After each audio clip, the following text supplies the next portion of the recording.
There will now be an opportunity for silent prayer or meditation.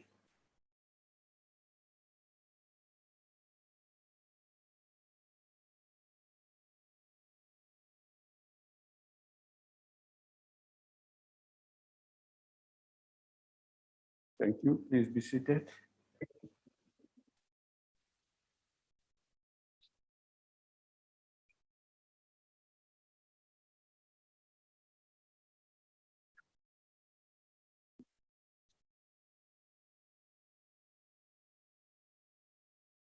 Honorable members, I've been requested to request you to keep your videos on for the duration of the sitting for broadcasting. Only your videos, not mics. Please ensure that your mics are switched off until obviously you have to speak. The secretary will read the order of the day.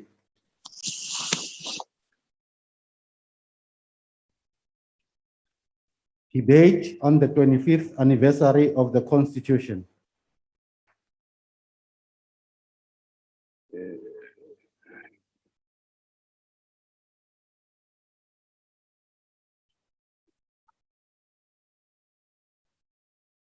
Honorable members, the presiding officers have called a joint sitting of the National Assembly and the National Council of Provinces in terms of Joint Rule 7.2 in order to conduct a debate on the 25th anniversary of the Constitution.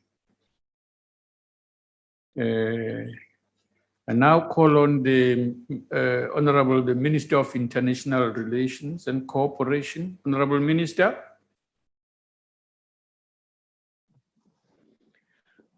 Honorable Deputy Speaker, thank you. Honorable members and Deputy Speaker, I wish to thank the ANC Chief Whip for giving me the rare privilege of participating in this debate commemorating 25 years since the adoption of the Constitution of a South Africa finally freeing itself from the shackles of apartheid. I acknowledge the presence in the House of some of its key drafters, Prince Buthelezi, Honorable Karim, Reverend Meshwe, Speaker Modise, who I hope will join us later, Mr. Swartz. We recall those we lost as well, among them Dean Smarts, Ken Andrew, Kada Asmal, Zola Skweyiya, and of course I should not forget the role James Self played in the process. Our debate will almost certainly be a critical evaluation of the road we have traveled since 1996. Yeah, from some in this chamber will be evident. We agreed, Honorable Deputy Speaker, that our thematic focus for 2021 would be focused on extolling and recollecting our national heroine, Charlotte Maxeke, a woman of distinction who marked her place in history through excellence, commitment, and service. It is absolutely fitting to mark such heroes and heroines as they've left an indelible mark on the socio-political landscape of our country. I wish to begin by affirming that the compilation and adoption of our Constitution, such an important one, was one of the boldest decisions taken by infant democracy, while simultaneously setting out clear, progressive, even radical aspirations for our future. Our Constitution is the result of a long journey by the people of South Africa. Honorable Minister, a moment. What's the point of order, Honorable Member? Apologies, Deputy Speaker. On the basis of the Minister's internet connection, which is staggered at the moment, can we ask that perhaps she considers switching off her video so we can hear her more clearly? Honorable Minister, there's a proposal that you perhaps switch off your video to improve bandwidth, as they call it. The sound is not quite the best. All right, I'll certainly do so, Deputy Speaker. My apologies for that. As I was saying, our Constitution has signaled a decisive and necessary break with our past, while simultaneously setting out clear, progressive, even radical aspirations for our future. Our Constitution is the result of a long journey by the people of South Africa, Africa, and the global community. It draws us together in a manner that no single legal instrument does, and is an extraordinary testimony of the ingenuity and humanity of millions of South Africans and the legion of men, women, and communities that entrench the values and principles that are emphatically elaborated in it.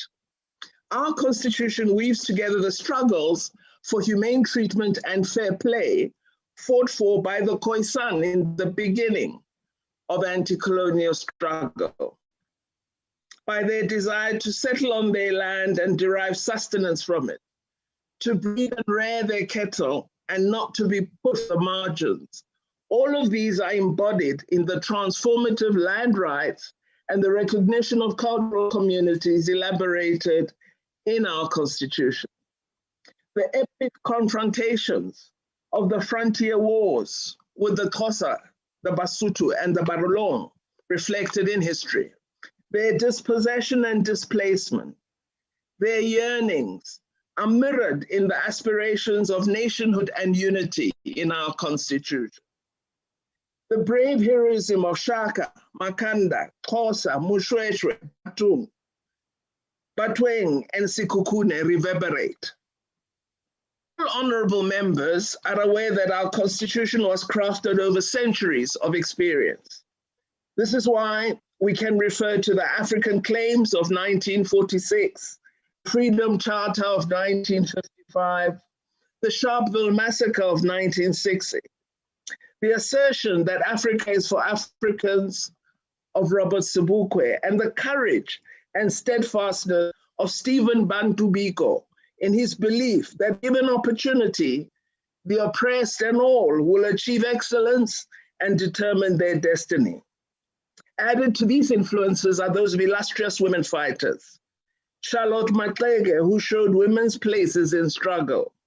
Albertina Sisulu, who withstood banning, prison, and brutal assault on family and emerged with dignity and compassion for South Africa and all her people. Winnie Madikizela Mandela, who would never give up, believing that struggle would lead to victory.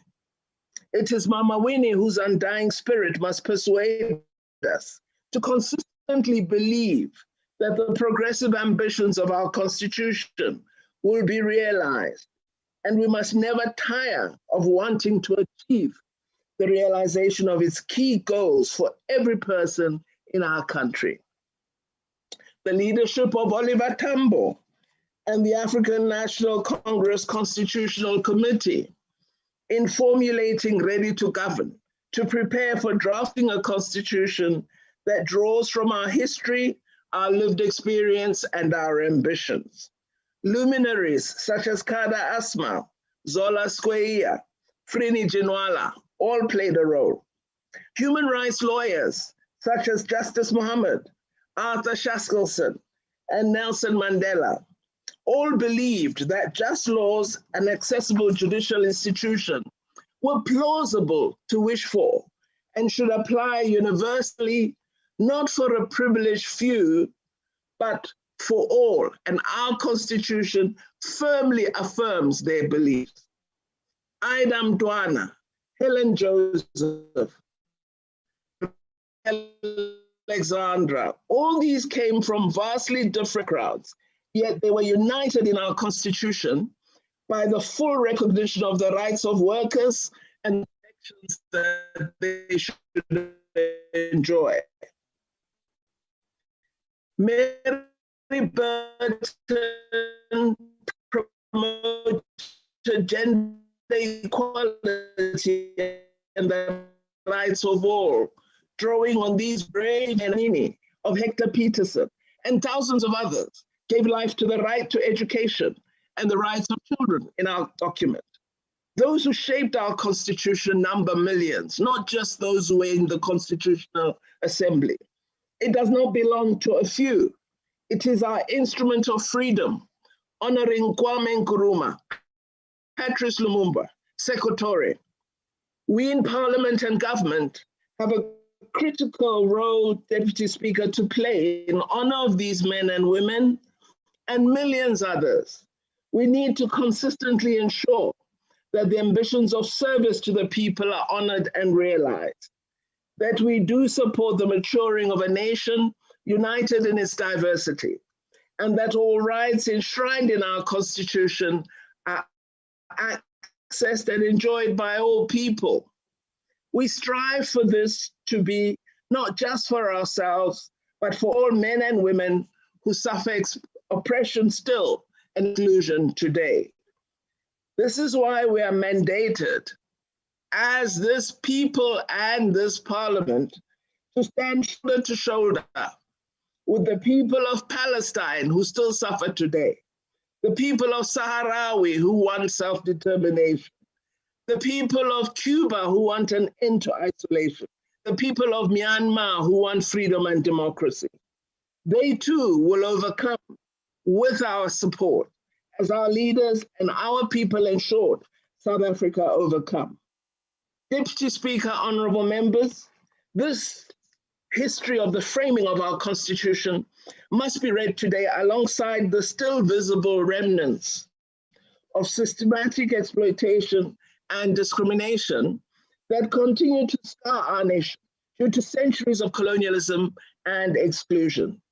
The key challenge all of us face is to strengthen our efforts at reversing the precarious socioeconomic situation in which millions of the most vulnerable still find themselves. We do acknowledge that much has been achieved, but the full realization of our constitutional demands has to get much more energy and thrust of action from each one of us. Deputy Speaker, I'm most pleased that we have initiated this debate. I hope it will serve as a review of 25 years and more of our Parliament, but also an assessment of what more we should do in order to ensure that the people of South Africa benefit from this absolutely wonderful document setting out the best ambitions of a people. I thank you, Deputy Speaker. Thank you, Honorable Minister. Honorable members, let me say to the broadcasting people, unfortunately, you are giving a burden to the system you haven't boosted. As a result, it creates bad communication inside and possibly outside as well. So we would like to request members, if you are not speaking today, unlike the announcement I made earlier on, please switch them off to increase the better sound and bandwidth in the house. We will sort that out next time. We know we are going to be unhappy, but unfortunately we have to see what we can do to improve things in the house. Honorable the Chief Whip of the Opposition.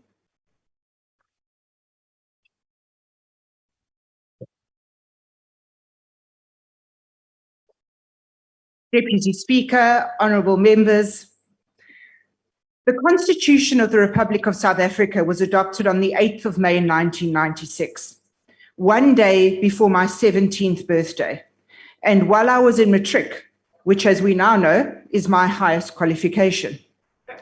I am so proud and thankful to serve alongside the great parliamentarian and patriot, Mr. James Self, who has taught me so much, told me stories of the drafting, and is our resident absolute constitutional law expert. I thank all of those who sit alongside us, who drafted this immaculate document. This document became the pride of South Africa, and certainly we had the whole world looking onto us as we adopted a forward-thinking, all-inclusive, and beautifully drafted document of peace and negotiation. Our preamble to this day still gives me goosebumps, but more especially the line, build a united democratic South Africa able to take its rightful place as a sovereign state in the family of nations. This introduced us and welcomed us into the international world who had rightly cut us off for the abhorrent past that we had. It signaled to the world that we were a changed nation, that we were united in our diversity, we were accepting of all, we were equally protected by the law, our fundamental human rights had been restored to us, and most importantly, that we had a piece of entrenched law that sought to improve the quality of life of all citizens and free the potential of each person.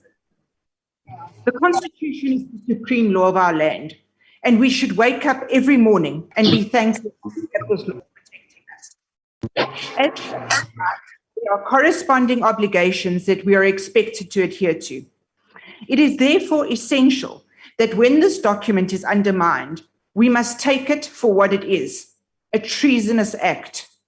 We simply cannot have high-ranking politicians making statements that the Constitution should be ignored or is not going to be considered, or even more worryingly, not affect their course of action. We should have a collective outrage at such utterances and have the guts to take them and put them where they belong, behind bars. As radical fundamentalists from both the left and the right try and take hold and influence not only South African politics, but worldwide politics, it is our job to protect the Constitution at all costs. We swore an oath to uphold it, and uphold it we shall. Those who negotiated its context should be applauded and never vilified. Let us always live by these words.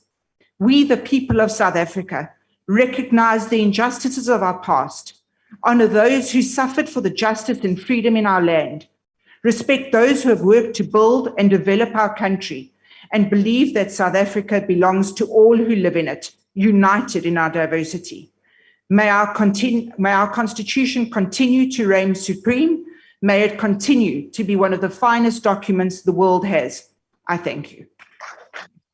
Thank you, Honourable Member. Honourable Mente, Honourable Makosini, you are regularly have your mic on. Can you please switch it off? Just pay attention to your microphone. You are not speaking, so we don't want to hear you until you speak. Thank you very much. Formally, yes. Honourable Mente, it's your turn.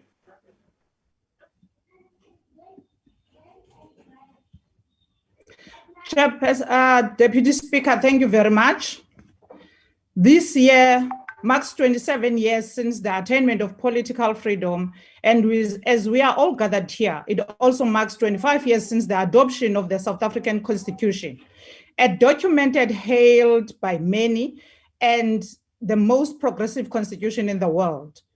And yet, not a single country has endeavored to emulate this constitution, to emulate this constitution. We are all aware that the constitution is a product of negotiated settlement, and exactly because of that, it seeks to be everything all the people of this country. It draws a moral equivalence between the needs of the dispossessed majority and the interests of the dispossessing minority. It imagines a world where the persecuted lives in peace with their persecutors, with no redress and no material acknowledgement of the past wrongs. It proclaims to recognize the injustices of our past, while at the same time acting as a stone wall around those who perpetrated these injustices and their descendants. Deputy Speaker, perhaps we must go back to what our struggles was for, and then assess if this constitution is a victory for the deepest aspirations of those who perished fighting for the freedom.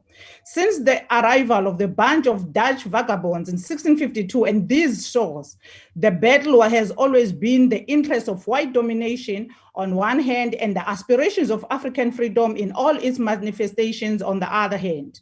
to cement their domination and control over African people. The colonizers confiscated the land, killed our people, turned those who lived into unfree cheap labor available at all times to build white industries, workers, domestic workers in white homes, and in so doing, sustained the system of white supremacy. The arrival of the British and their consolidation of their power across Southern Africa was a continuation of a system of racist dispossession of African people and their forced entry in labor market as suppliers of cheap labor. This resulted into impoverishment of African people and the prospering of invading forces. The struggle for freedom was to dismantle this system of oppression built over centuries of oppression and exploitation. For this reason, Robert Sobukwe once proclaimed, open quote, "The slogan of equal opportunities is meaningless if it does not take equality of incomes and wealth and its springboard for which it will take off," close quote.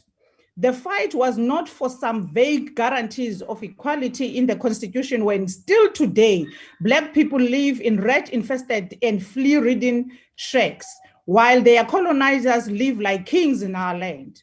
The fight was for Black people to have their health exclusively serviced by rapidly deteriorating public hospitals, while our colonizers exclusively get serviced by private health system built on the back of suffering of Black people. The fight more importantly, was not for colonizers to keep possession of the land they took from us without compensation, pact between colonizers and those who sold out our struggle.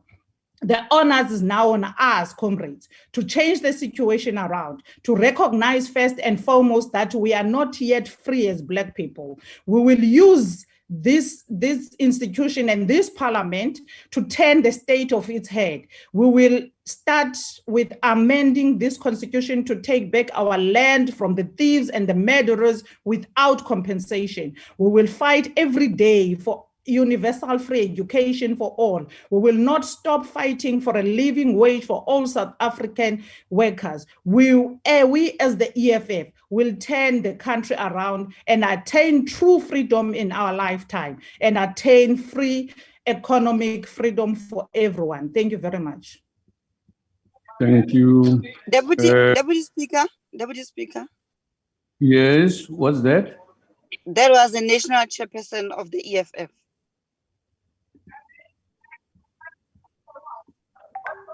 Honorable the Premier of KwaZulu-Natal, please talk to us.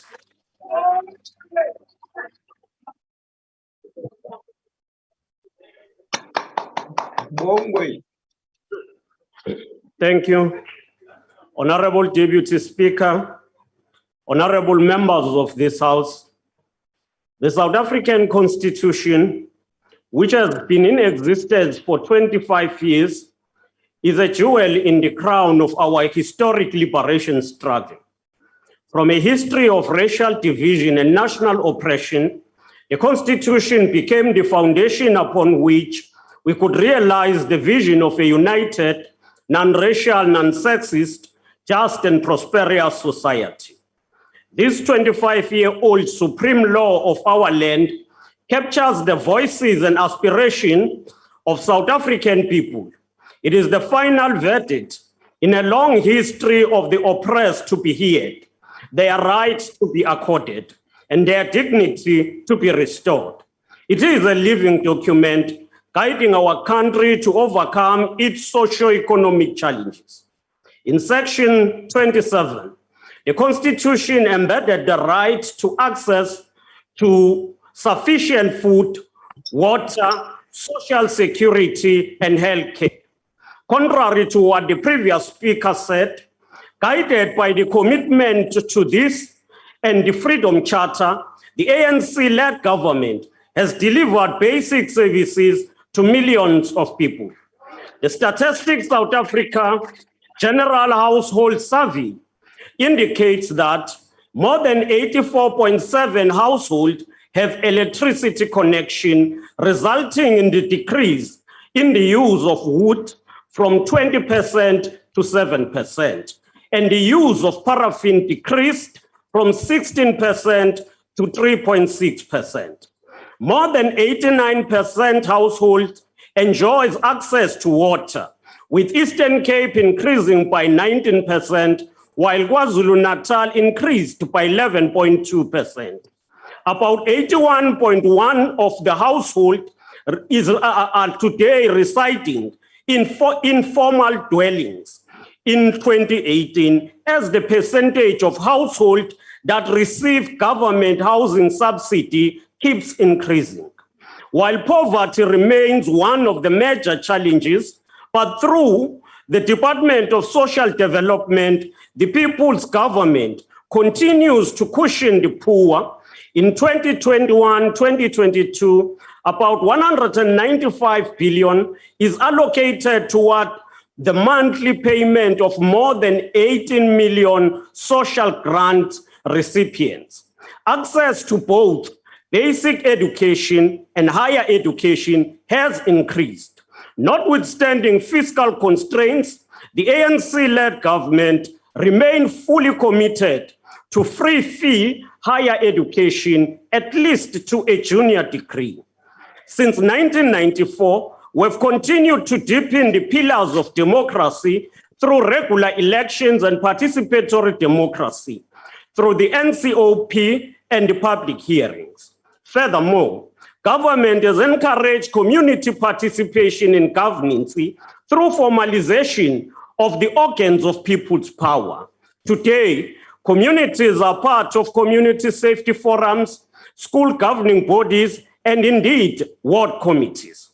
Honorable Deputy Speaker, it is common cause that in 1994, we inherited a fragmented and unaccountable governance system consisting of homeland administration, national and provincial administrators, as well as separate administration for certain racial groups. Since then, the ANC-led government have been transforming the system of governance to be geared toward transformation by addressing the legacy of apartheid. Brick by brick, we have been changing the local government and the governance system as a whole to become people-centered and accountable. The National Development Plan envisages South Africa's developmental state, including developmental local government that intervene to support and guide development so that benefits accrue across society, especially to the poor, and build consensus so that long-term national interest trumps over short-term and sectional interest. We applaud the role of the National Council of Provinces in promoting and advancing cooperative governance and intergovernmental relations as required by the Constitution. It is through the NCOP that Parliament ensures that the voice and interest of ordinary people in our communities, provinces, and local government are adequately represented. In this regard, we wish to highlight two of the NCOP programs which ensure that there is synergy between all spheres of government while promoting public participation in the lawmaking processes, and those are taking Parliament to the people and the provincial week. We can attest that provincial legislature in KwaZulu-Natal, which defines itself as an activist house of the people, take the issue of citizens' participation with seriousness it deserves. We hold various sittings throughout the year to accommodate our stakeholders for Children's Parliament, Youth Parliament, Senior Citizens Parliament, Workers' Parliament, and the Parliament of the People with Disabilities. The outcomes from all of these platforms are consolidated into action plans for various departments. The national and provincial houses of traditional leaders are important institutional mechanisms which ensures effective participation of traditional leaders in our constitutional democracy. To enhance intergovernmental relations, the Presidency and the Department of Cooperative Governance and Traditional Affairs continues to consult and engage all spheres of government through Presidential Coordinating Council. This evolves to include the Premier's coordinating forums and going down to ensure synergy and alignment of progress. Through Operation Sukuma Sake, the KwaZulu-Natal provincial government regularly interact with communities, in particular vulnerable communities, to address their challenges.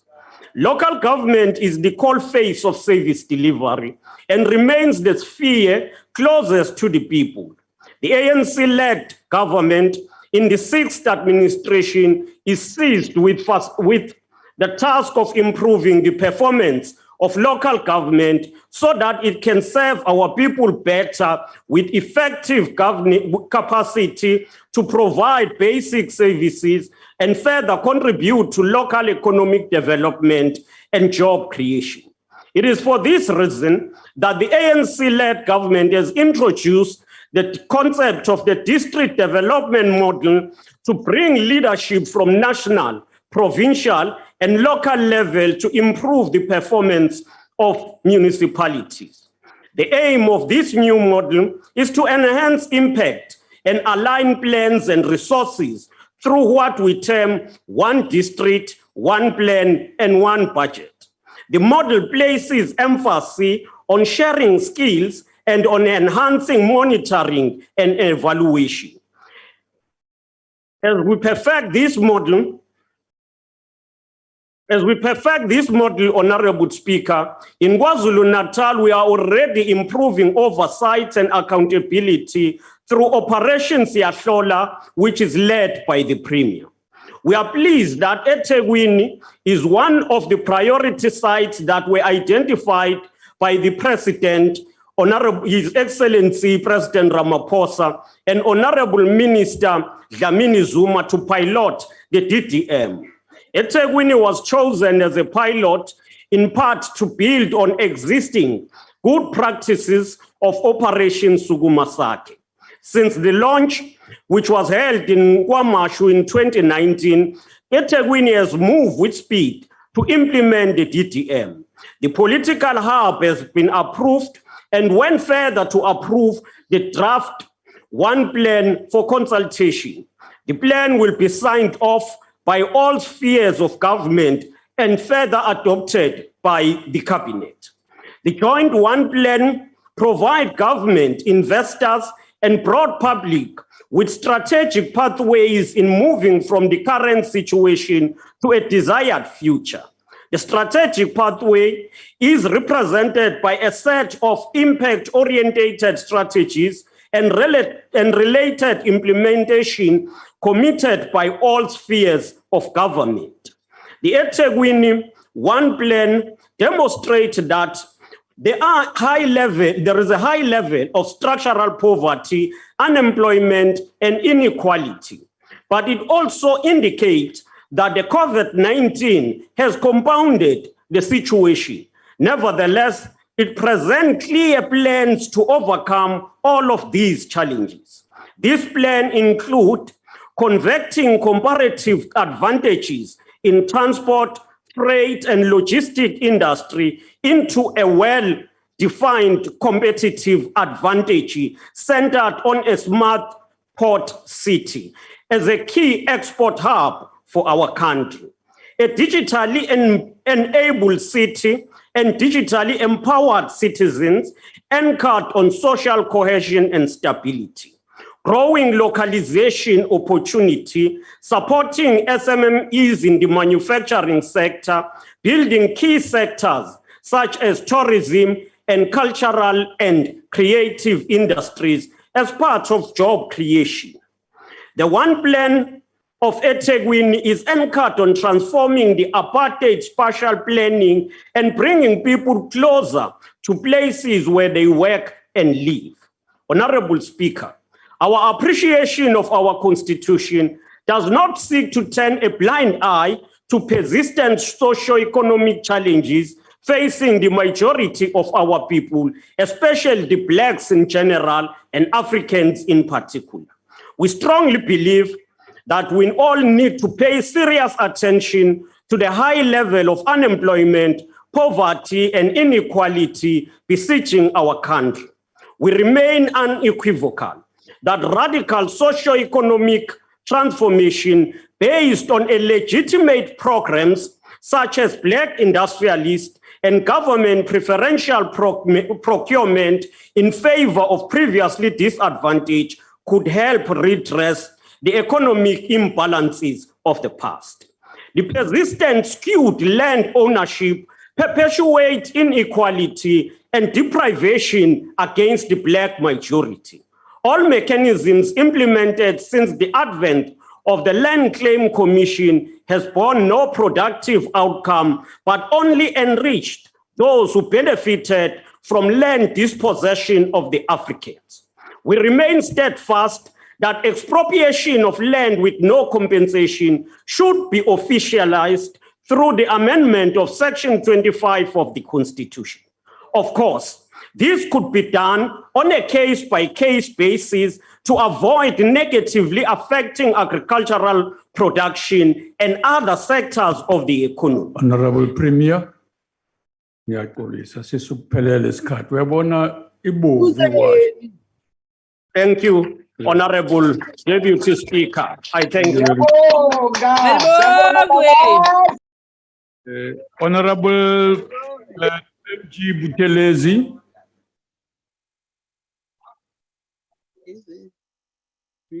Deputy Speaker of the National Assembly, Honorable Chairperson of the National Council of Provinces, Honorable Ministers, Honorable Deputy Ministers, Honorable colleagues. In May 1994, I and 47 of my IFE colleagues took our seats in the first democratic parliament. On the strength of more than 200 million votes, we entered the government of national unity. Within the Constitutional Assembly, we shared the task of designing the final constitution.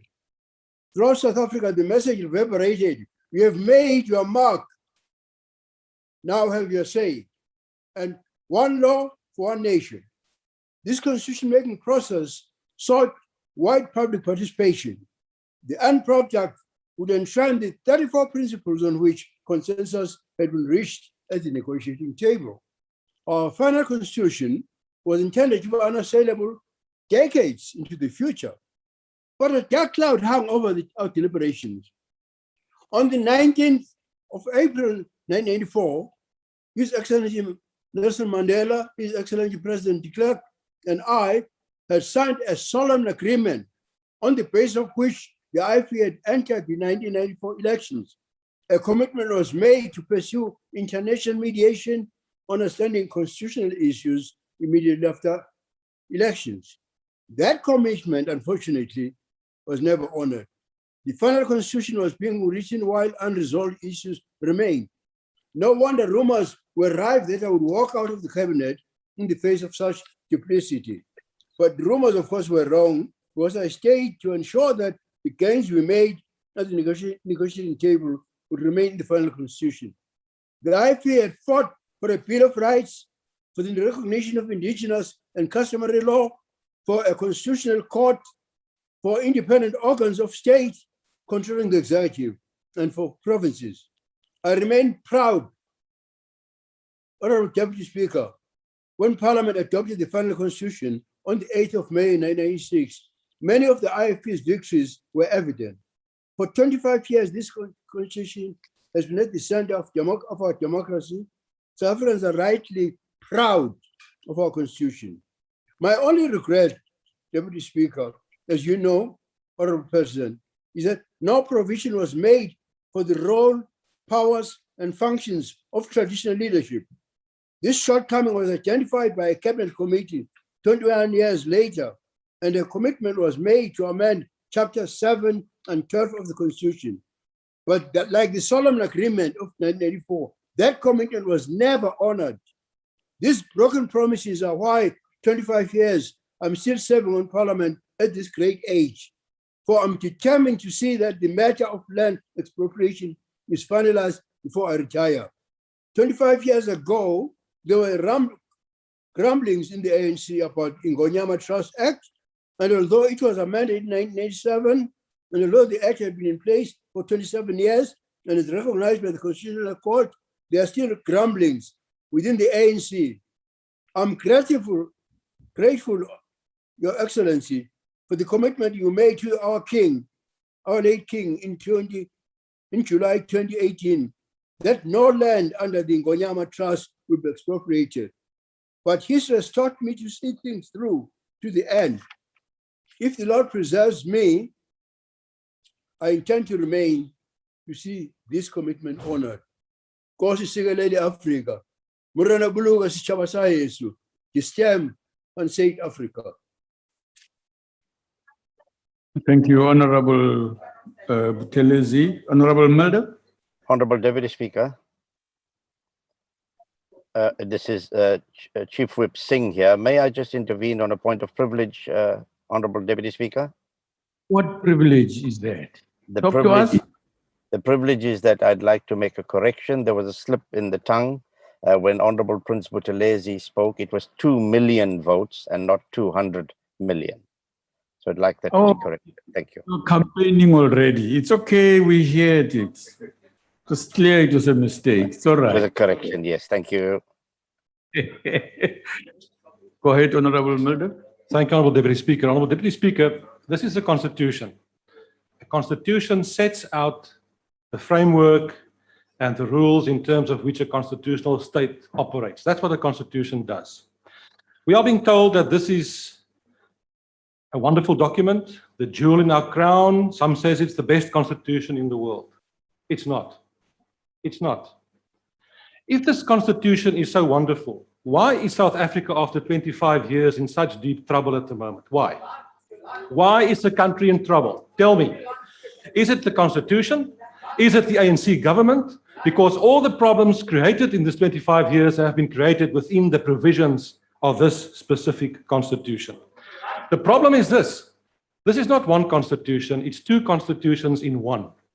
In all the provisions, you'll find the best international practice in terms of what is expected of modern states. But most of them are all qualified.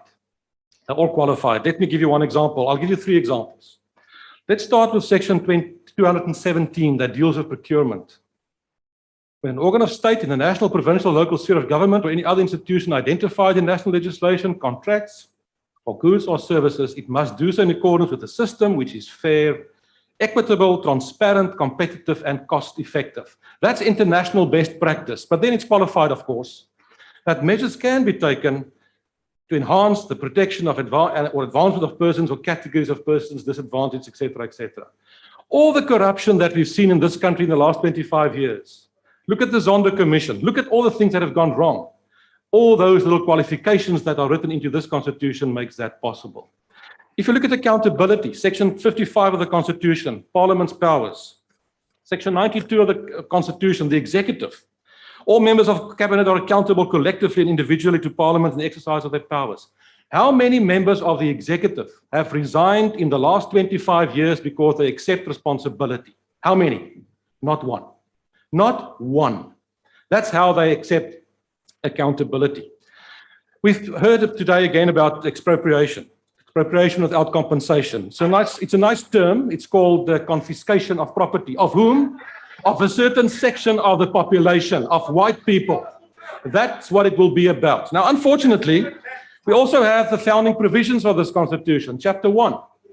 This Constitution is based on certain democratic values, internationally recognized supremacy of the Constitution, and the rule of law. Honourable Minister, you're going to respond to this debate. I want you to give me a list of modern countries with modern constitutions that uphold the rule of law, that makes provision for the confiscation of property of certain of its citizens on a racial basis. Give me a list. I want to hear that list. Please give it to me. You see the problem, Chairperson, Honourable Deputy Speaker, is this. I listened to the Honourable Minister of International Relations this morning. It was an ANC political speech. It was absolutely one-sided. It was only one side, as if the rest of South Africa doesn't exist. That is your right to do so, but you missed an opportunity to talk about the Constitution. The Constitution is supposed to bring South Africans together. Is that what's happening? if I've listened to the debate today, is that what's on the table? No, it's not. A true democracy is not only about the right to vote. It's about the right and how you protect the rights of minorities as well. But that is being ignored. You're not interested in that. So the problem is this. Today, we are not celebrating 25 years of this constitution. That's not what we are celebrating. We are celebrating 25 years of ANC misrule, corruption, courtesy of the provisions of this constitution. That's why the ANC government will fall in the end. It's a question of when. It's not if, it's when this is going to happen. It's unfortunate. All your screaming won't help. It won't make the ANC Thank you, position Honourable better. Member. So Term has forget about expired. that. The ANC will fall. It's a question of when. Thank you, Chairperson. Councillor Nkadimeng.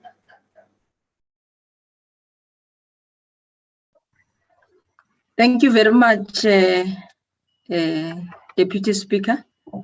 Let me start by greeting the Speaker of the National Assembly, Honorable Thandi Modise, the Chairperson of the NCOP, Honorable Amos Masondo, Your Excellency President Cyril Ramaphosa, and His Excellency the Deputy President, President Mabuza, Honorable Premiers of our 9 provinces, Honorable Members, and fellow South Africans. Madam Deputy Speaker, in his address to the Constitutional Assembly on the occasion of the adoption of the new Constitution in Cape Town on the 8th of May, 1996, President Nelson Mandela said, and I quote, "You, the representatives of the people, had decided that open and accountable government will be reinforced by the cooperative governance amongst all tiers of government.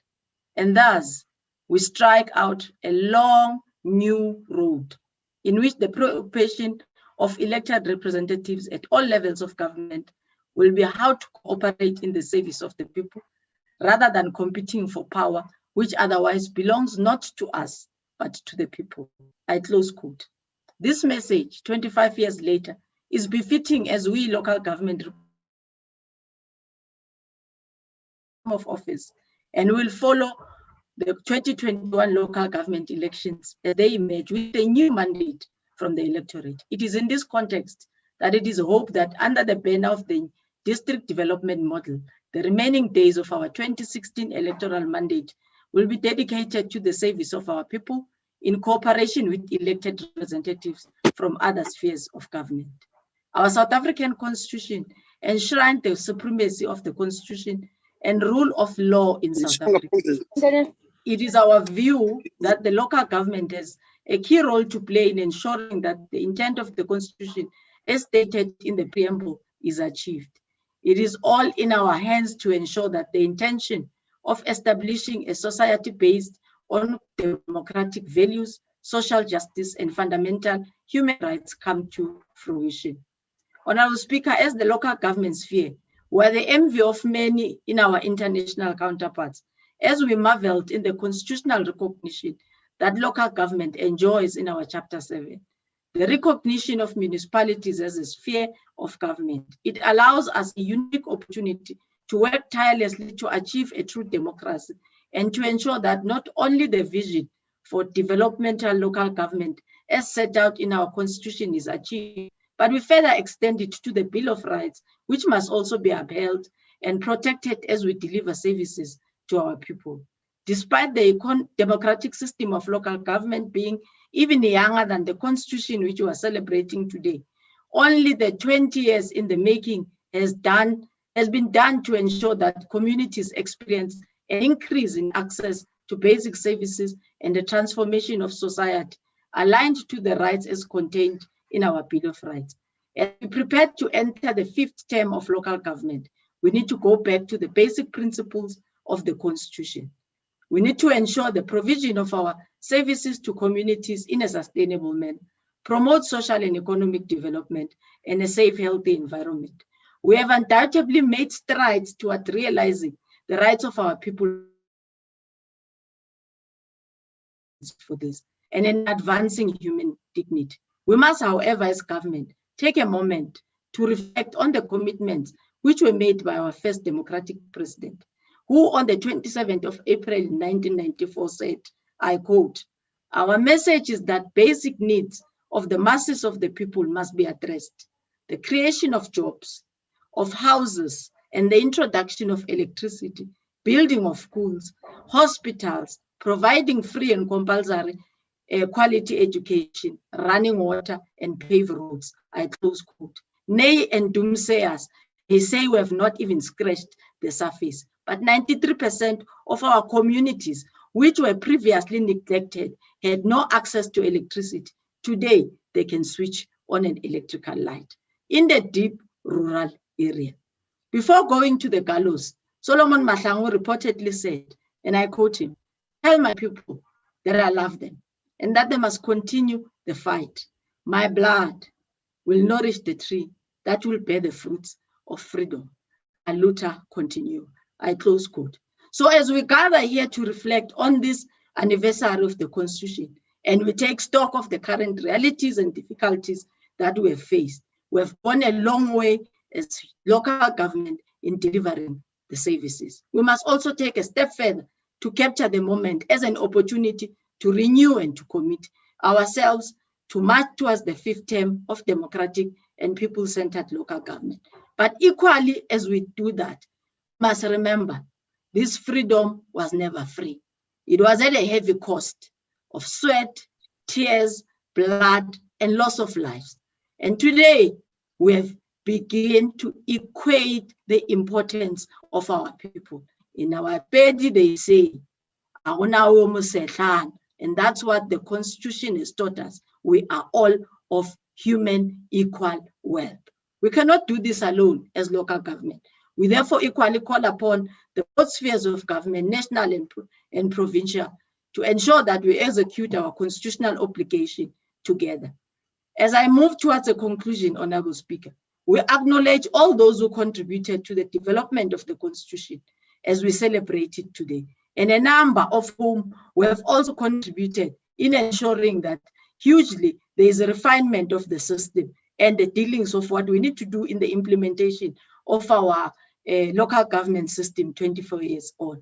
But we also need to ensure that there are profitable gains in terms of ensuring that Africans are allocated spatially land that gives them an allocation of profitable land access, equal access to basic services. For example, if I say electricity is at 93%, the 7% is equally important and needs to be taken care of as we march forward. It has truly been a long road for us to bring our people where they are today. As we march, following Nelson Mandela himself, we will go to our people and say the DDM fundamentals are about promoting also local economic development, particularly in our growth points like infrastructure development, our special economic zones, and of course the township economies. What we are observing, Honorable President, in our township is again the continuation of the capitalist system, capitalizing on the allocation of where our people are. And as local government, we have put our foot forward to ensure that the allocation of the economies in our township is enjoyed by those who have been subjugated into Soweto, into Mdantsane, into Umlazi by the previous system. They must then enjoy the economic benefits of where they are staying today themselves. Allow me once again to borrow from the wise words of no other than Nelson Mandela when he said, "Never, never again shall all the laws of our country rend our people apart or legalize their oppression and repression. Together, we shall march hand in hand to a better future." As we march, Honorable Speaker, to better services and the 5th local government term, we are going to represent and ensure that our people, particularly Africans, have access of what they never had in their lifetime. Thank you very much, Honorable Speaker. Honorable Councillor Nkadimeng, I know you mean deputy, right? So let's invite Honorable Thring to speak to us.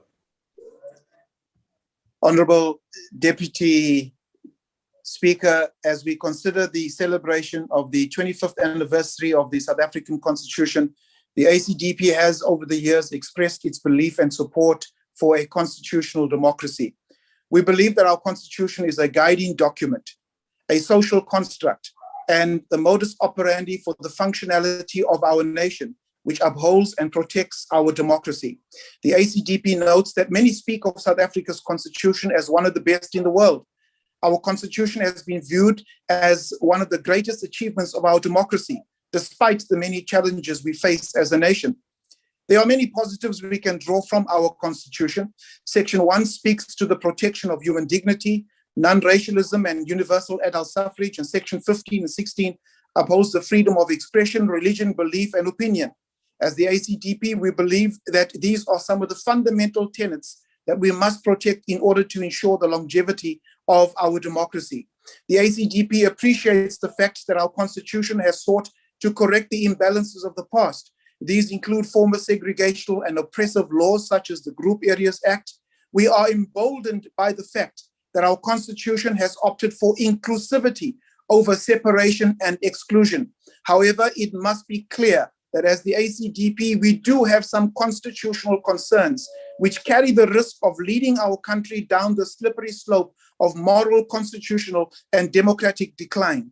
The ACDP has consistently spoken out against the proliferation of pornography under the guise of adult autistic expression. We believe that pornography is the theory and rape the consequent practice. We have consistently supported the biblical standard of the sanctity of marriage and continue to oppose termination of pregnancy. The ACDP views the Popuda Amendment Bill as one of the greatest threats to religious freedom and calls on all God-fearing South Africans to oppose it. We support a land restitution process that is just and equitable, but cannot support the amending of the Constitution to make possible what is already possible. Honorable Chairperson, Thomas Jefferson once warned that the greatest danger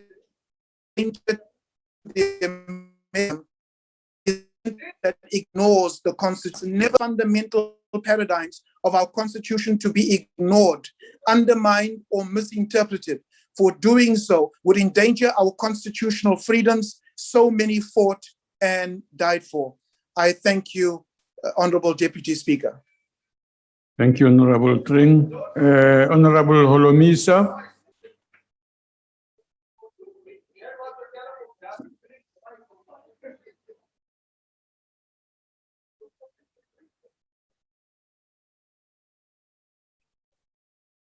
Honorable Bantu Holomisa.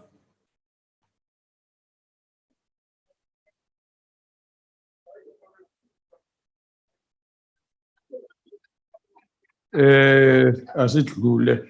Honorable Zungula.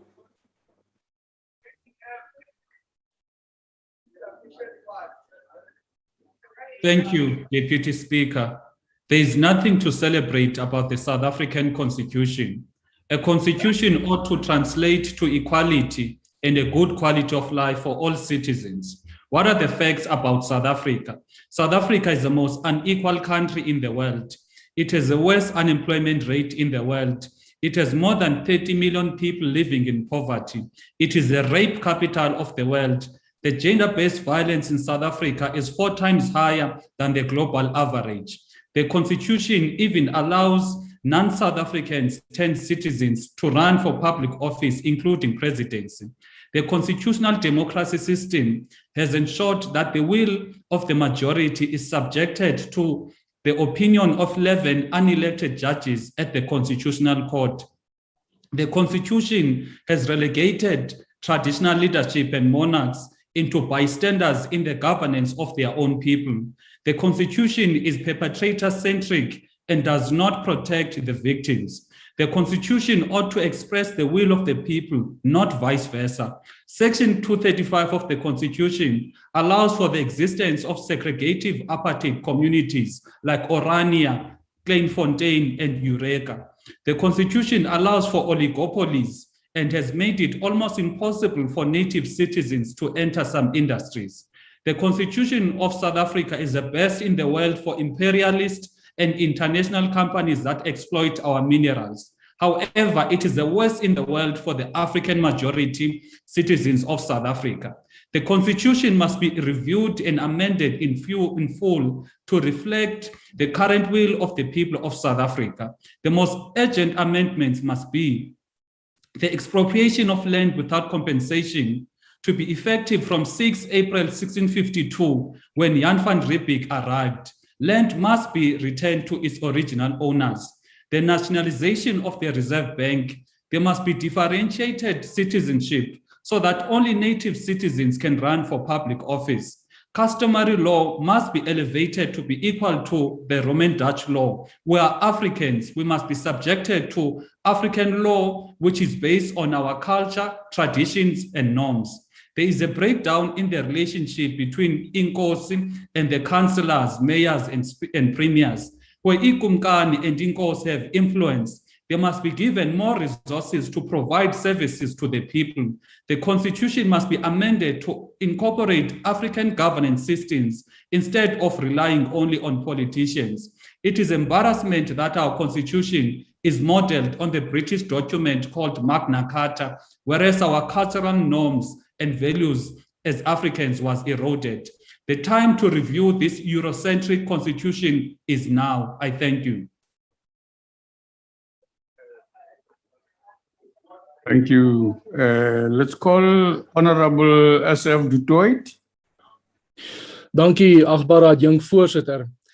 The puppet master holds the script. With a devious grin, he pulls the strings to manipulate individuals on the stage that is South Africa.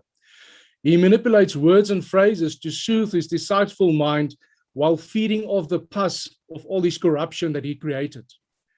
Die bedoeling van die skrywers van die grondwet was om die regte van alle Suid-Afrikaners te beskerm. Opportunistiese interpretasie en verkrachting van die funderende waardes van die grondwet het egter tot gevolg dat die regte van gewone Suid-Afrikaanse burgers, ongeag hul ras, kultuur, geslag of agtergrond vertrap word met minagting in die najaag van 'n bepaalde ideologie wat slegs die elite bevoordeel. Many say that the South African Constitution is one of the best in the world. If one looks at Section 1 of the Constitution, you might even believe it, since apparently the Republic of South Africa is founded on, among others, the following values: human dignity, the achievement of equality and advancement of human rights and freedoms, and non-racialism and non-sexism. Deur net hier stil te staan, is dit duidelik dat dit wat in die grondwet swart op wit neergepen is en dit wat in die werklikheid toegepas, afgedwing en uitgeleef word, in teenstelling is met die grondwet. There is no equality in South Africa when applying to study, applying for employment, contesting for a tender. Race, gender are determining criteria, and this after 27 years of democracy. This forced transformation on the basis of race and sex is discriminative, even for the people that benefit from the discrimination, since the general assumption is that the person wasn't appointed on the basis of qualification and skill, but just because he or she was a suitable candidate on the basis of predetermined criteria. Mense word deur wetgewing, deur die grondwet geëtiketeer, gereduseer tot blote objekte, voorwerpe om ideaal te verwesenlik, 'n ideologie te streel. Dit is 'n bewese feit dat daar vir baie artikels in die grondwet steeds nie wetgewing is om dit uit te voer nie.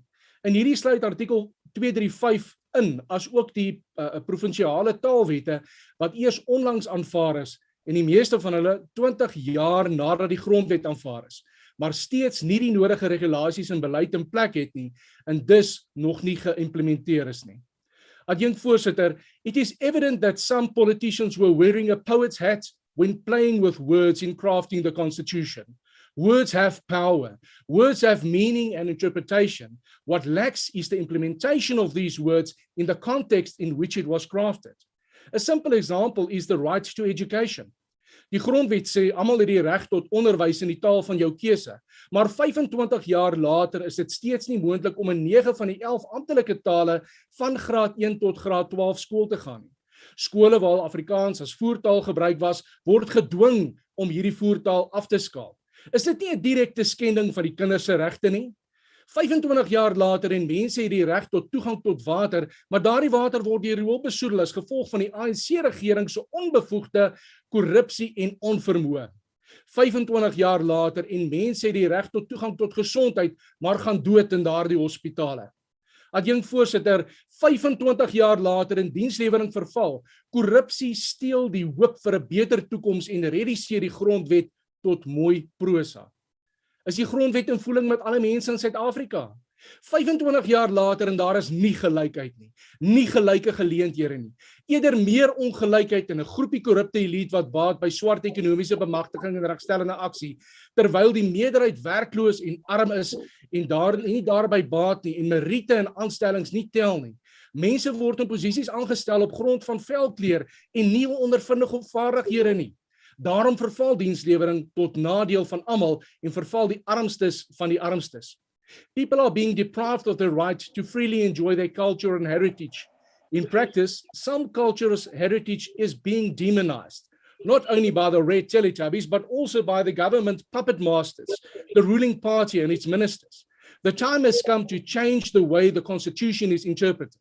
The time has come to do away with restrictive, abrasive implementation of the Constitution. Die skrif is aan die muur, voorsitter.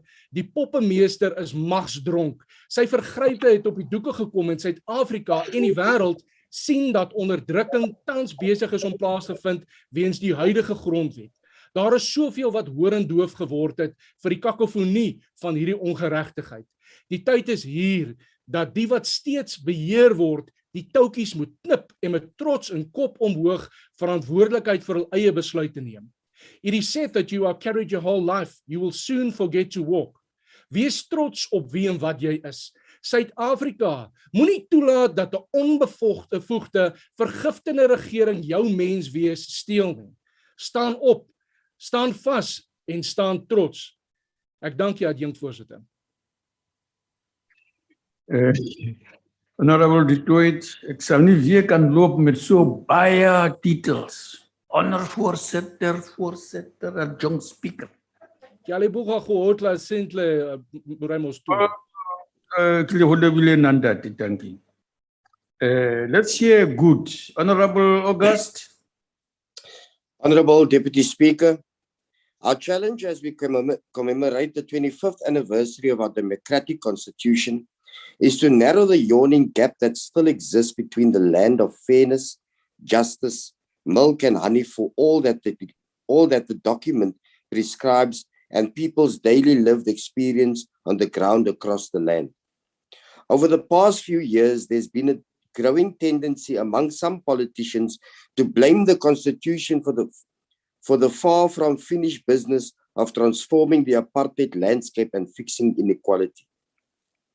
Critics of the Constitution say it has been more useful to securing the property rights and economic riches accumulated by the haves under apartheid than to narrowing inequality and affirming the dignity of the have-nots.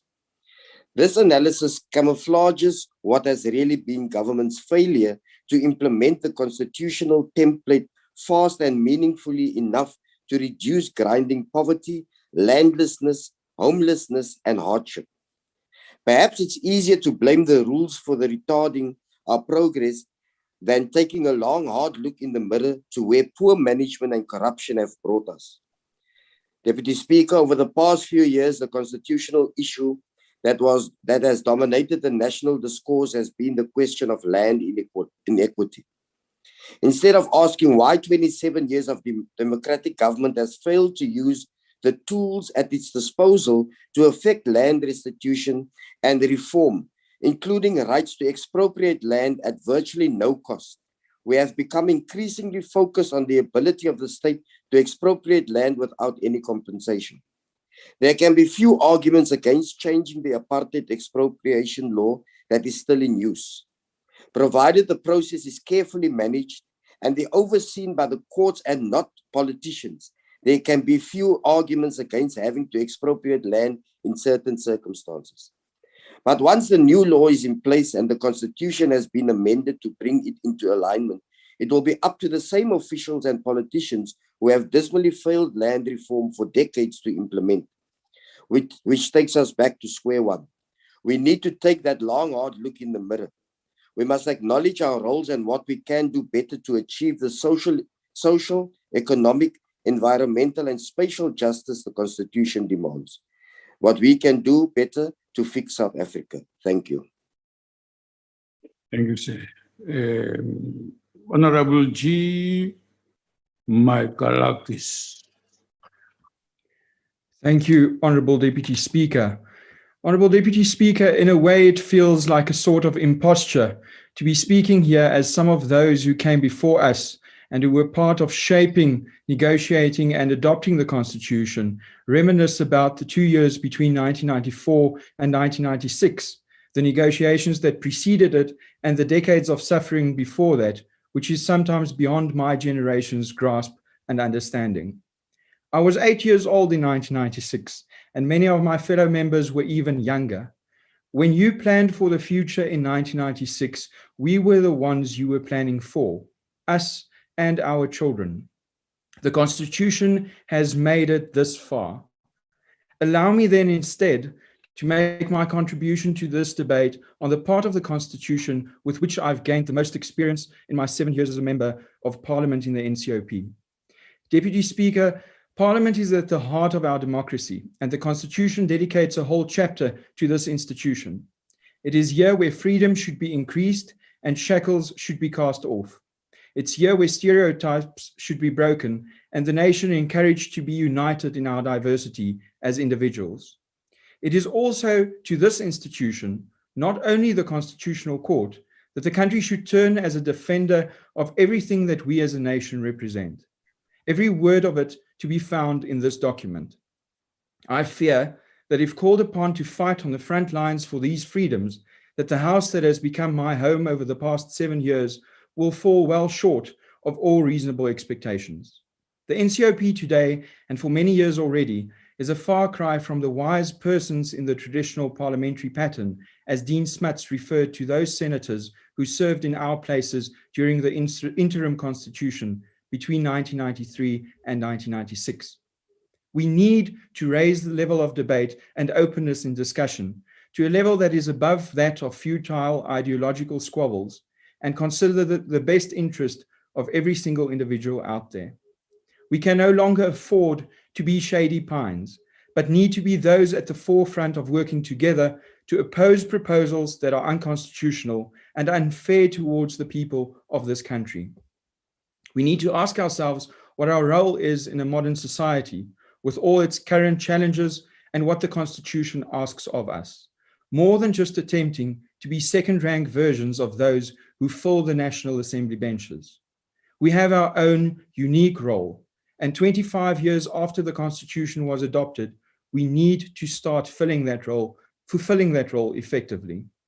Furthermore, Speaker, I believe that those who put together the Constitution might have established the provinces as a compromise to various opposing views. However, these same provinces have turned out to be, in some instances, an asset and a source of great expertise and solutions to some of our more complex problems. For us to thrive, we must include them in the national discourse more than we are currently doing. We need to encourage and empower those who are responsible for good governance to do more in order to free up the national government's time and resources to help where it's needed. Finally, we need to do away with the mentality of mediocrity. Those who so skillfully chiseled this shining document from the dark ruins of our past did not do so from a position of weakness or arrogance. They sent their best men and women into the battle of the debate, and everyone came out the better for it. Speaker, my generation and those younger than us have lost faith in many of our most praiseworthy institutions for this reason. The Constitution that promised so much hope has become pages with hollow words, and when spoken in Parliament, they become hollow words with an echo. We need not change Parliament nor the Constitution. On the contrary, the world respects our Constitution for what it establishes as much as for what it represents. What we need to do as defenders of these institutions and of the Constitution is to turn it into tangible and increased freedom for every individual we represent. That is our main and, in essence, our only job. Deputy Speaker, on this occasion, I know that all parties in this House will think back fondly of those from their benches who won small victories for individual rights and made massive strides for freedom in those 2 years between 1994 and 1996 as part of the Constitutional Assembly. We had the Magnificent Seven, and as we remember with immense admiration, those among them like Colin Eglin and Dean Smuts, we are fortunate to still sit at the feet of giants such as the then Senator, Honorable James Self, and those in other parties who were part of that historic process. They have, through their recollections, verbally or in their writing, identified like-minded Democrats across the aisle and across the board who worked together with them in the interest of our country and its people. All of them were fierce but sincere, hardworking and vigorous, steadfast in principle, but flexible in taking hands. It is my hope, not as a young liberal, but as a young South African, that we will increasingly seek the passion for this country in each other's eye, and for those who are sincere, steadfast, and flexible to take hands. And that this time the principles we stand on will be this Constitution, as it stands today, and hopefully will stand for many years to come. In the meantime, if I may paraphrase the great Christopher Hitchens, we have the same job we've always had, to say as South Africans and as free people that there are no final solutions. There is no supreme race. There are no supreme leaders. There is no totalitarian solution that says that if you will just give up your land or your dreams or your opportunities, if you would simply abandon your freedom, a world of captivating bliss can be yours. We have to begin by repudiating all such claims. Secretary generals, horse riding generals, cadre directors general, the peddlers and surrogates of quasi-religious politician worshipping, the dear leader, the great leader. We have no need for any of this. And looking at them and their record and the pathos of their supporters, I realized that it is they that are the grand impostors. And my own imposture this morning was mild by comparison. Thank you, Deputy Speaker. Thank you. Honorable Janchi.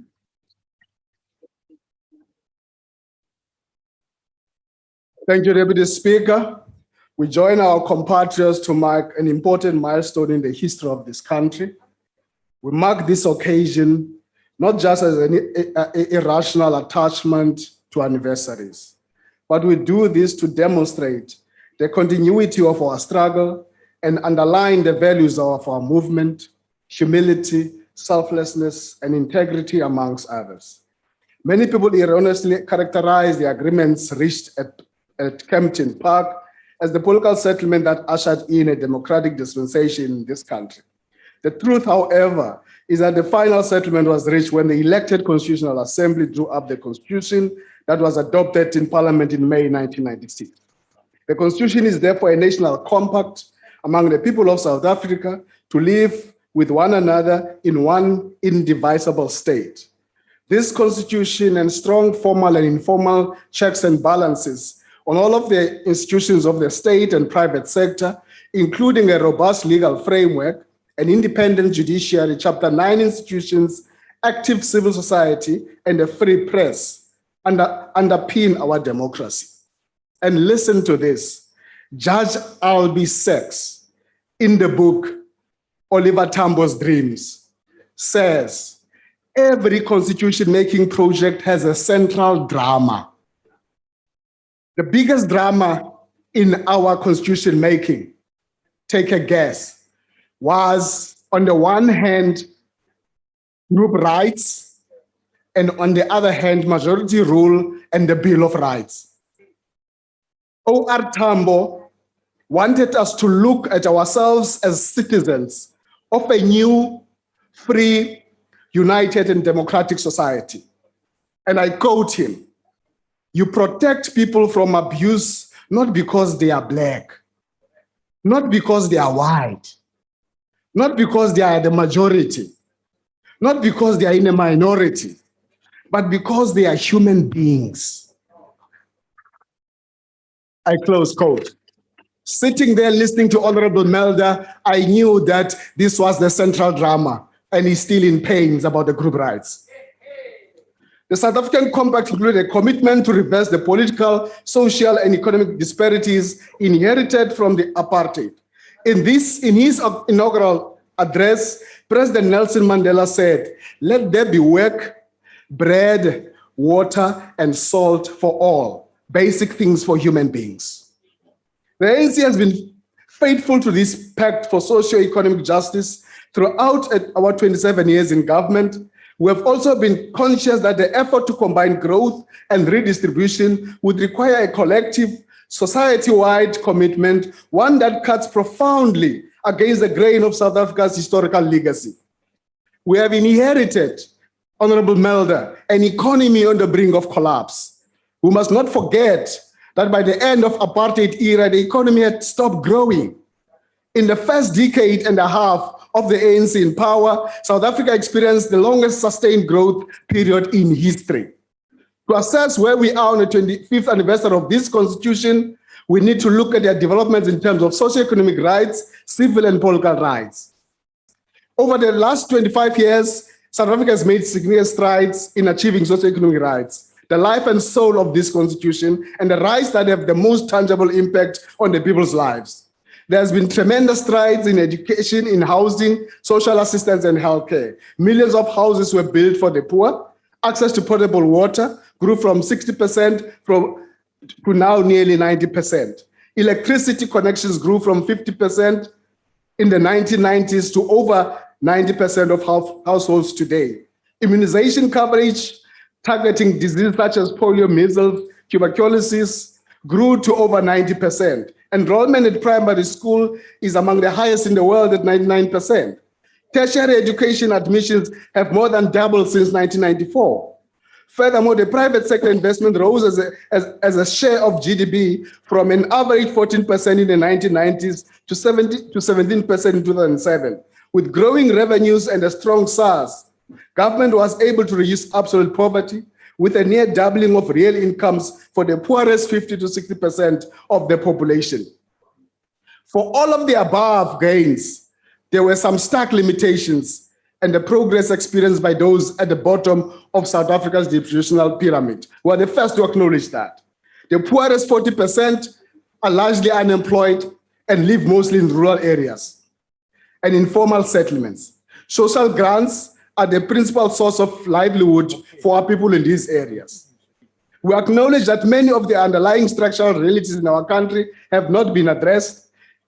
And if left unresolved, these dimensions of exclusion and inequality will place pressure on the institutions of our democracy and could even lead to unraveling of our national compact. The ANC has always believed that a thriving future can be built around cooperation and of win-win outcomes with shared benefits. That was the essence of the 1994 electoral slogan, "A better life for all." This belief remains strong in spite of the perception that our constitution and the legal systems have been used to stall the transformation and preserve white privilege. We know that a few ultra-conservative groups, such as AfriForum, Honorable Melder, still remain, albeit on the fringes of our society. The overwhelming majority of South Africans are committed to a united, non-racial, non-sexist, and prosperous nation. Our country is still in the grip of the COVID-19 pandemic, and we have a plan to respond to that. For the ANC, there is no contradiction between building a united society and driving a radical program to resolve the contradictions in our society. It is not a zero-sum game that the ethnocentric political parties like EFF and FF+ in particular are wishing for. In fact, our failure to achieve these objectives of reconstruction and recovery plan will lead to a guaranteed destruction of all that we treasure as South Africans. Allow me, Deputy Speaker, to conclude by a WhatsApp message to the father of this constitution, O.R. Tambo. Here is a scorecard in 25 years. In the 25 years, we have made remarkable progress on so many fronts, staying true to our commitment of improving the lives of ordinary citizens. What we have achieved on socioeconomic and political rights is no mean feat. The building of a national democratic society has not been without challenges and threats.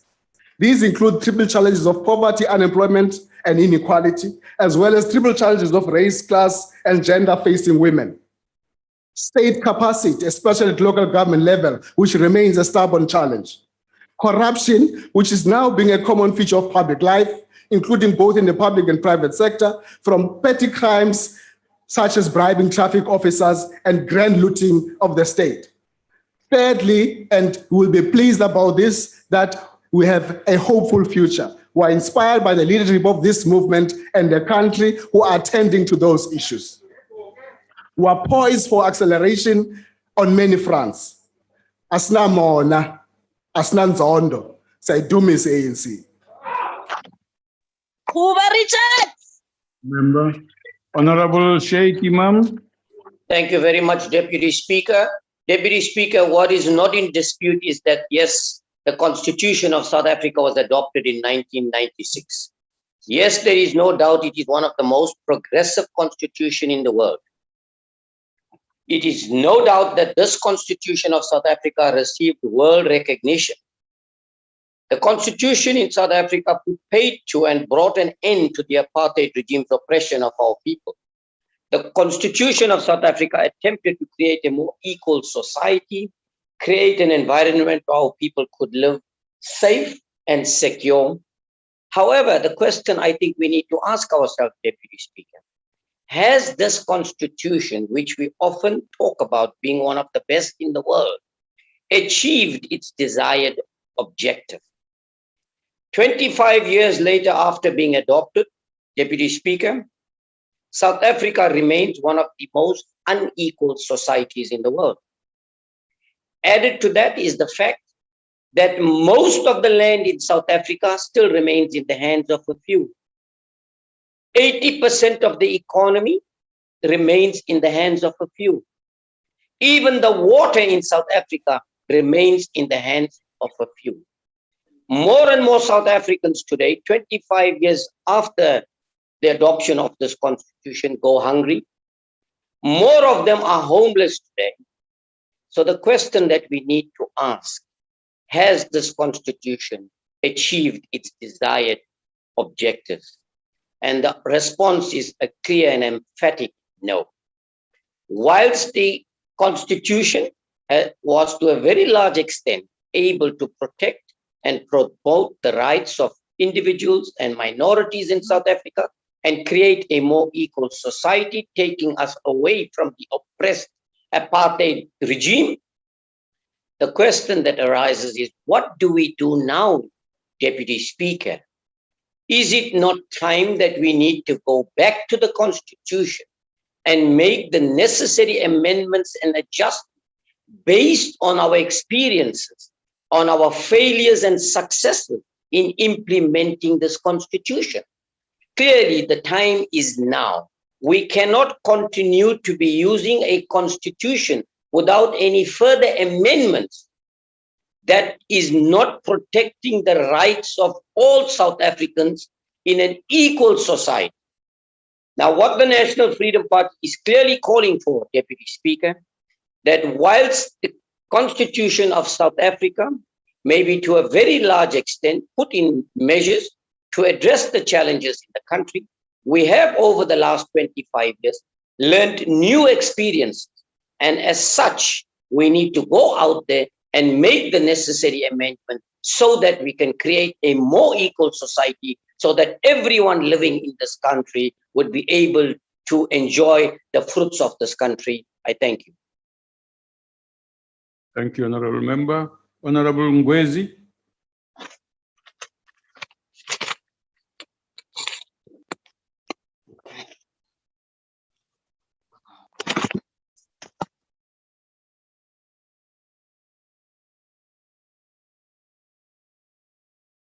Speaker, honorable members, ladies and gentlemen, on this day, where we as a proud nation celebrate the adoption of the Constitution, the supreme law of the country, I wish to turn to the preamble of the Constitution to remind us of our constitutional vision and duty.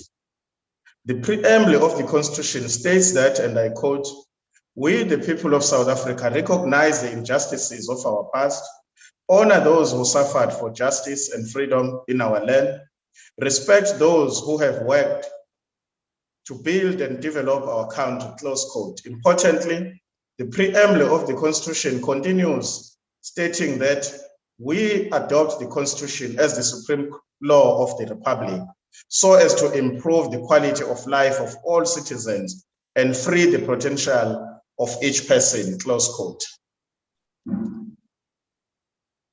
These are powerful words, Honorable Chairperson, in these uncertain times, due to which our people are fighting on daily basis against the devastating impacts of COVID-19 pandemic. We have to ask, what is government doing to improve the quality of life of all citizens? How is government ensuring that it delivers on its great responsibility of uplifting our people and giving effect to the constitutional vision?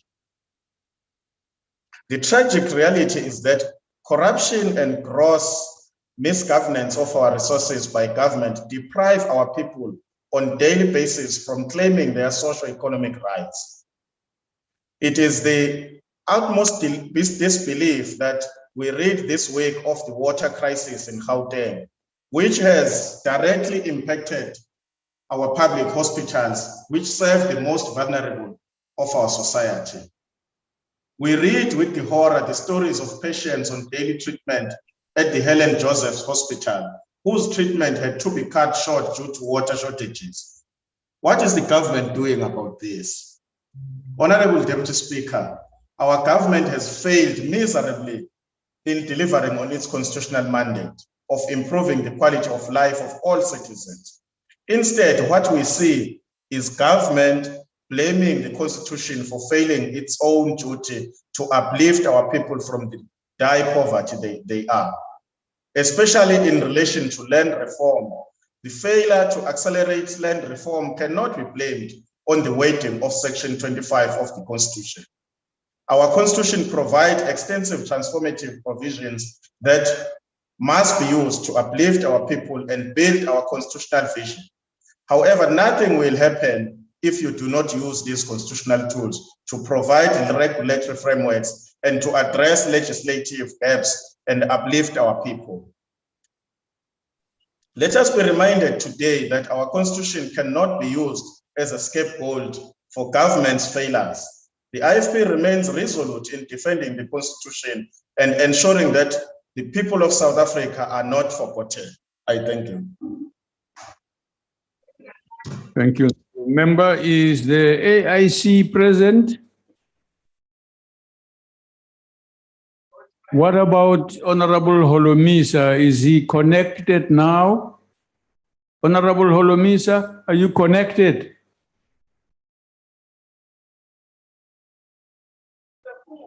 I see Adrula again. Honorable Matebula.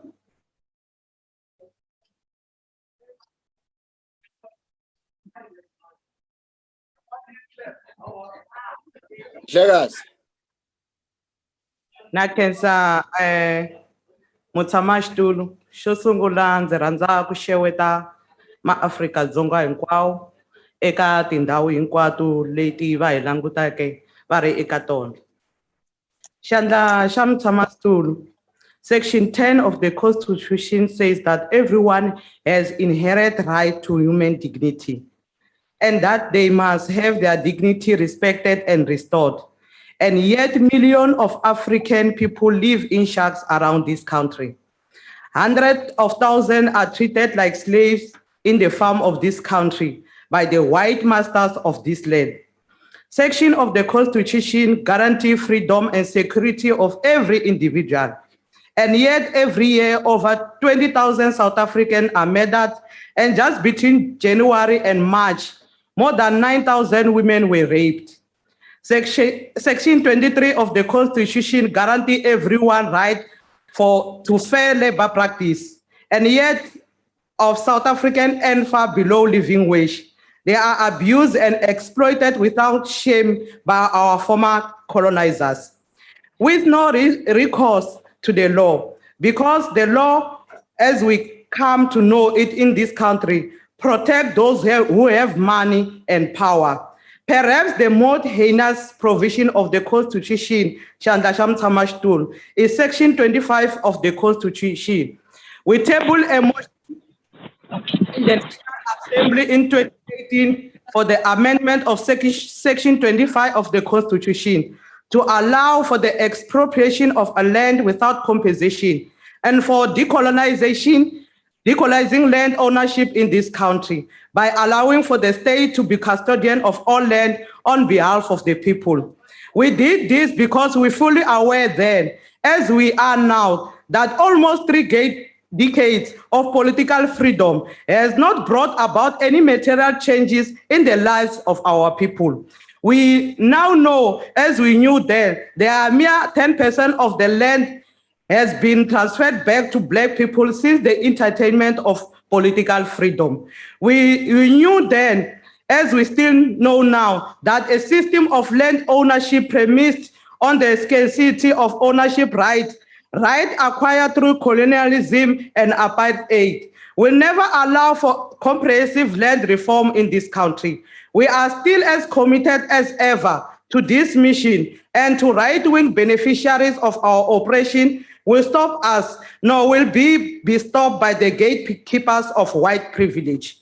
It is necessary and inevitable that land must be returned back to the people to whom it belongs, because at the center of our disfranchisement is the land question.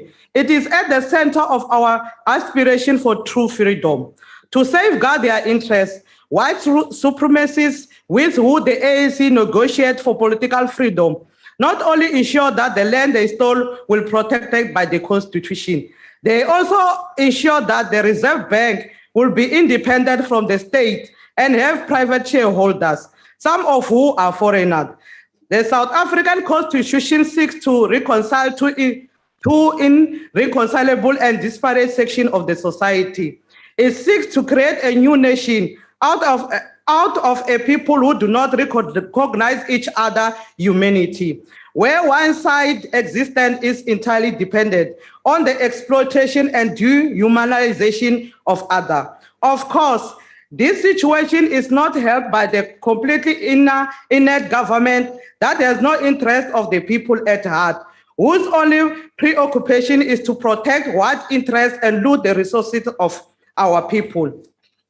10%. Every year, almost 500,000 school kids drop out of the public school system because of inefficiency of this system. They then join million more young people who are unemployed and unemployable. The constitutional right to education is denied because of socio-economic background they come from. Now no one cares for these young South Africans what the Constitution promised them. Every month in this country, there are violent service delivery processed by communities who have not tested freedom.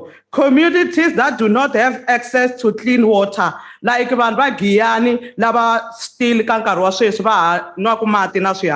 to school for their children, to hospitalize for the elderly, to good food which will guarantee good health. For some, the only time they can ever have stable source of income is when they reach the age of 60. In order to qualify for the old age grant, or when they get terminal 6 or qualify for disability grant. For these people, the Constitution remains a meaningless document and has no impact on their lives. The Constitution is meaningless to the community of Khayelitsha, which is harassed on a daily basis by Marandun group of gangsters who demand protection fees from old women who are selling chicken feet and street corners to feed their families. It is meaningless for the million of unemployed, for those who turn away from clinics and hospitals because they have no medical aid, for those who are queuing for 350 grant, they may never come at the various post office in this country. It is meaningless for the over of 1,000 SAA employees who have not been paid since March 2020 and who have since lost their house and cars, who have had their children ejected from school. It is meaningless to the thousands of general workers who have enjoyed a similar fate. The only people who can honestly celebrate the Constitution in this country are those who are protected by it, the landowners who evict black people from farms as they wish, the banks that decide to close bank accounts of individuals and companies without due process. It can be celebrated by the black elite people like Zizi Kodwa, who can be bribed for over 2 million by a corrupt companies doing business with the state, and Gwede Mantache, who have their houses secured through intervention of companies like Bosasa. Yes, honorable member. I'm rising on joint rule 14.0. Yes. The member is busy referring to the members on the first names, which is not allowed in the first. And then what is also very critical, Chair, is that she's raising issues which cast aspersions to the character of the members. Honorable member, you have to not cross that boundary. It's simple. At the most basic level, the rules require you to call members appropriately. And you are not meant to make allegations about members, wherever you are taking them, without substantive motion. So it's not acceptable. We've said this before, it's in the rules. So if you don't do it by way of a substantive motion, you have to withdraw those allegations. This is Parliament. What happens inside the House only happens according to the rules. Or even Zwelim Kize, who is in the midst of Honorable the COVID. member, you are proceeding in the same way we have just spoken to, and you must withdraw unconditionally. Okay? And Kulukumbam Kize, who is in the midst of the COVID pandemic, looted millions. Honorable member, I said you must withdraw unconditionally what you said about the members, all three of them who you have mentioned by name. What must I withdraw, Chair? What you said about them, those members you mentioned by name. On a point of order, Deputy Speaker. On a She point knows. of order. So withdraw, On a point ma'am. of order, Deputy Speaker. What is she? On a point of order, Deputy Speaker. Yes, I'm listening. But she have withdraw and then she even corrected herself. What do you want her now to withdraw? Because No, now Honorable- she's continuing Honorable- with the speech. She have withdraw. She has even corrected it. What is the Honorable issue member, now? honorable member, don't interrupt the business between the presiding officer and the member before us here. Remember what you expected. Yes. So now. Go ahead, honorable member. I withdraw, Maranti Swabab. The rest of us are still fighting for the South Honorable African member, we want. Honorable member, don't do it conditionally. I have withdrawn, Chair. Thank you very much. That's better. The rest of us are still fighting for the South African we want, where the land will have returned to black people, where education is free and for high quality, where health is free for all. Until that day, we have nothing to celebrate, Nakens. I'm here, Deputy Chair. Yeah. Honorable, who's that? Holomisa. Oh, okay. Let's give Honorable Madisha, please hold on. Let's hear Honorable Holomisa first. We'll give you after that, yeah. Go ahead, Honorable Holomisa. Honorable Deputy Speaker and honorable members, our Constitution has provided and still provides a sound basis upon which South Africa has been built anew after apartheid was brought down. It certainly is a wonderful example of what South Africans are capable of and what is possible when we work together. This major accomplishment is the product of the right attitude, hard and distilling that which is right into words. These past 25 years, our supreme law has been stress tested in certain aspects.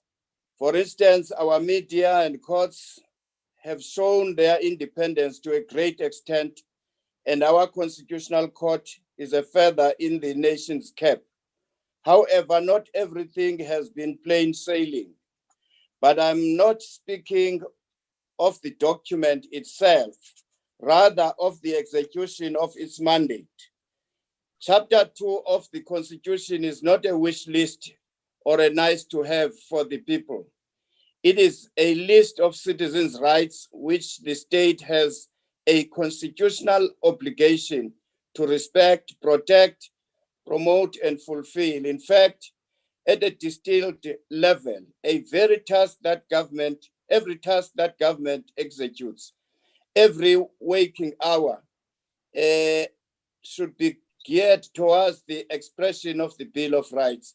We can therefore agree that the Constitution is crystal clear on what the socio-economic challenges and what the backlogs and imbalances are.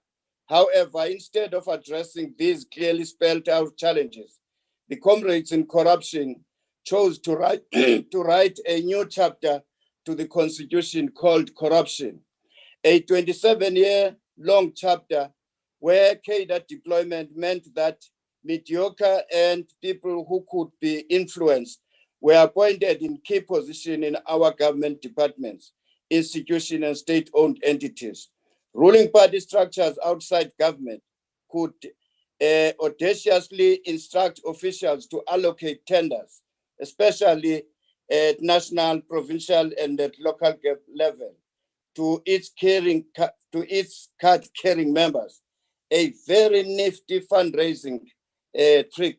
In conclusion, the Constitution has empowered Parliament to play a powerful role, especially the National Assembly. We represent the people and ensure government by the people under the Constitution.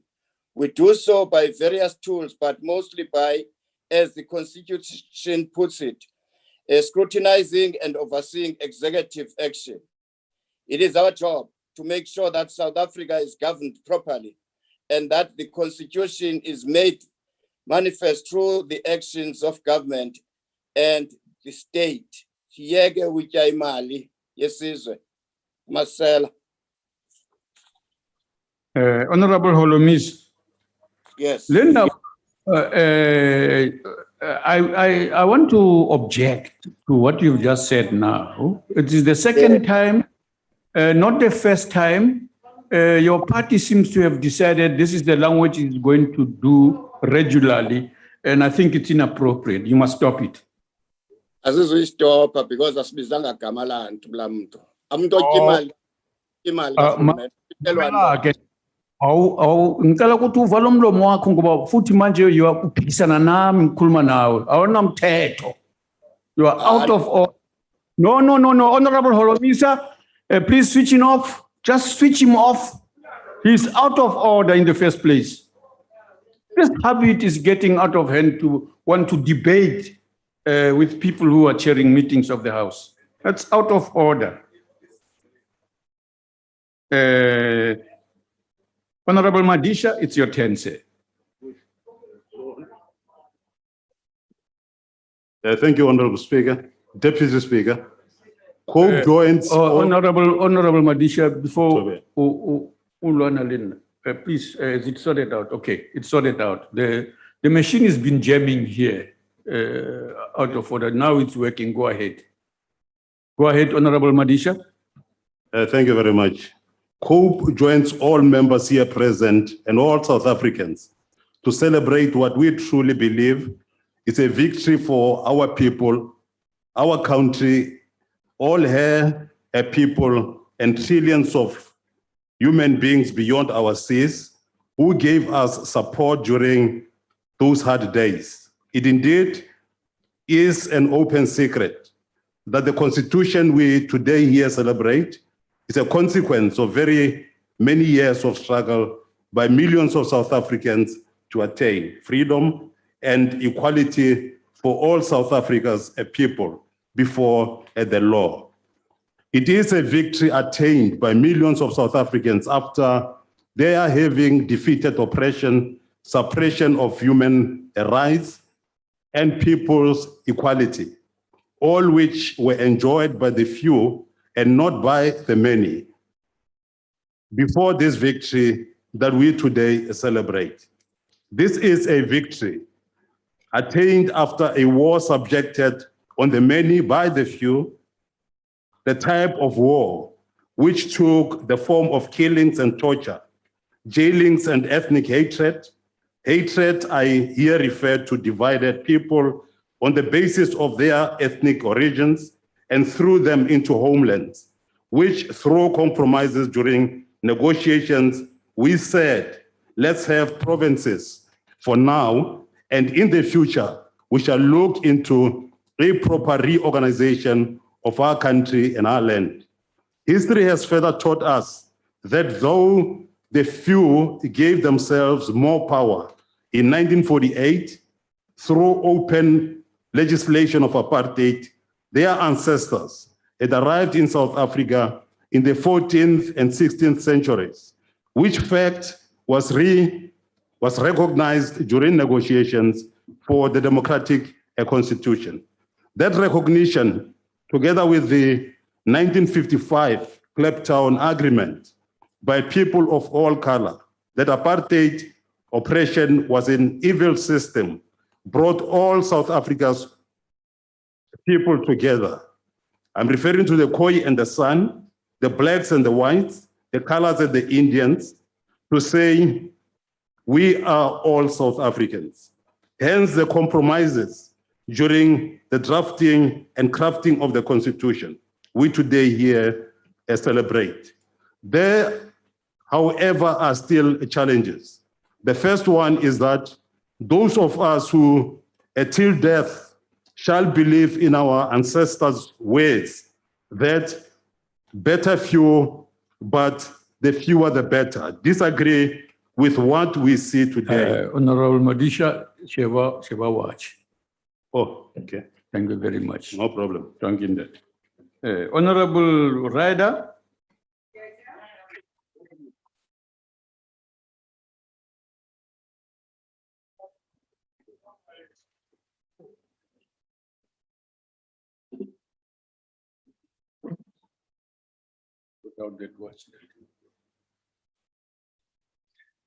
Thank you, Deputy Speaker, Deputy Chairperson.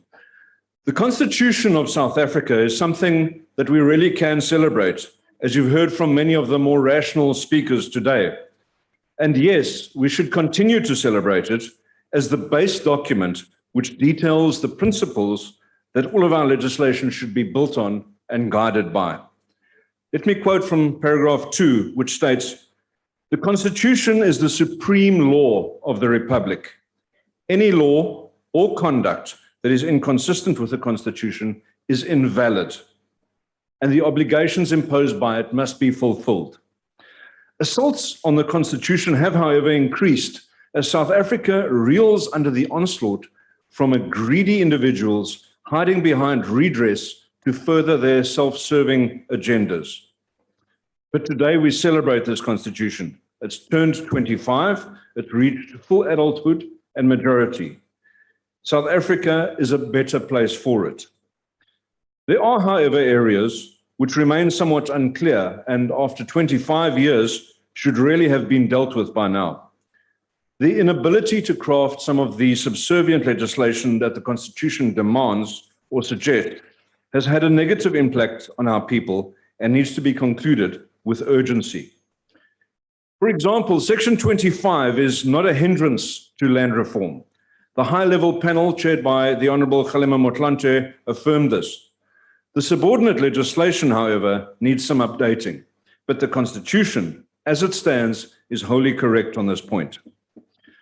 Since I stand here as a member of the National Council of Provinces, I will discuss particularly the shortcomings caused by the lack of subordinate legislation or departmental regulations that affect the workings of our House. Let's talk about the state of provincial and local government in South Africa. For most South Africans, this is where they interact most closely with government. Local government is failing South Africa and her people. If one consults the schedules of this great book, one begins to understand that the real delivery of many of the rights that are granted in Chapter 2 fall to local and provincial government. When local government fails, therefore, fulfillment of the Constitution fails. And so sections 100 and 139 were written into the Constitution to ensure that there's a mechanism to step in where failures happen. And yet, looking at the Limpopo and Northwest provinces, where interventions have happened, and the many instances where provinces have intervened in municipalities, the interventions have failed. Selga confirmed in a presentation to the NCOP earlier this year that since 2000, there has not been a single Section 139 intervention that could be considered successful. The Minister of Cooperative Governance and Traditional Affairs was present in that meeting. In such a case, should she just continue with business as usual, or should there be urgent action to fix the system? Well, that all depends on who's running the municipalities that are malfunctioning. We know who runs the best municipalities. The Democratic Alliance has been universally accepted as the service delivery champions in South Africa. But what about the worst municipalities? All run by the same faction of the African National Congress that includes the COGTA minister, her ex-husband, and the rapid economic transformation crew that are responsible for the constitutional onslaughts that I mentioned earlier. And so there has been no effort to bring in the much needed... Yes, Honorable Member. I'm rising on Rule 14, Joint Rule 14.2. Yes. 14P. The member has just referred to a sitting, the COGTA minister is the member of this house. He cannot use offensive language without substantiating his allegations. Yes, Honorable Member, you know that. House Chair, I rise on a point of order. Not House Chair. Sorry, Deputy Speaker. The COGTA minister is actually not a member of this House. She's not a member of Parliament. She's one of the cabinet members, so that rule does not apply to the COGTA minister. Thank you. No, the rules apply, Honorable Member. No. The rules apply. Honorable Member, do what you treat her in the way you treat all other ministers. It does not mean like the president, when she's not here, the rules don't apply to him. You must still address her respectfully without making unsubstantiated claims against him. That's the rule, sir. Honorable Member, I'm talking to you. Yes? Deputy Speaker, I'm not sure. All I said was that she belongs to a faction. I didn't speak disparaging of her. Honorable Member.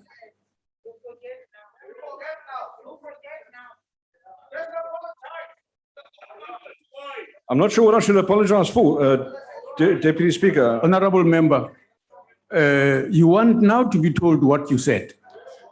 Definitely not, Deputy Speaker. I'm not sure. Sections 100.3 and 139.8.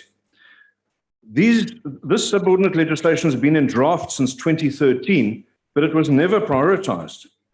For the sake of South Africa and for the rights of us living here, this legislation must be finalized without delay. My message to the President is this. Mr. President, it's been well proven that this disastrous minister is undermining you and the project to help South Africa to recover. We await your cabinet shuffle with increasing urgency as your political enemies from within your very ranks work to oust you using the resources that you should ultimately control. Next, let us look at the police services. While the Constitution demands that there should be a single police service, it also says in paragraph 205 that, and I quote again, the police service must be structured to function in the national, provincial, and where appropriate, local spheres, end quote. This is recognition that our provinces are very different from one another.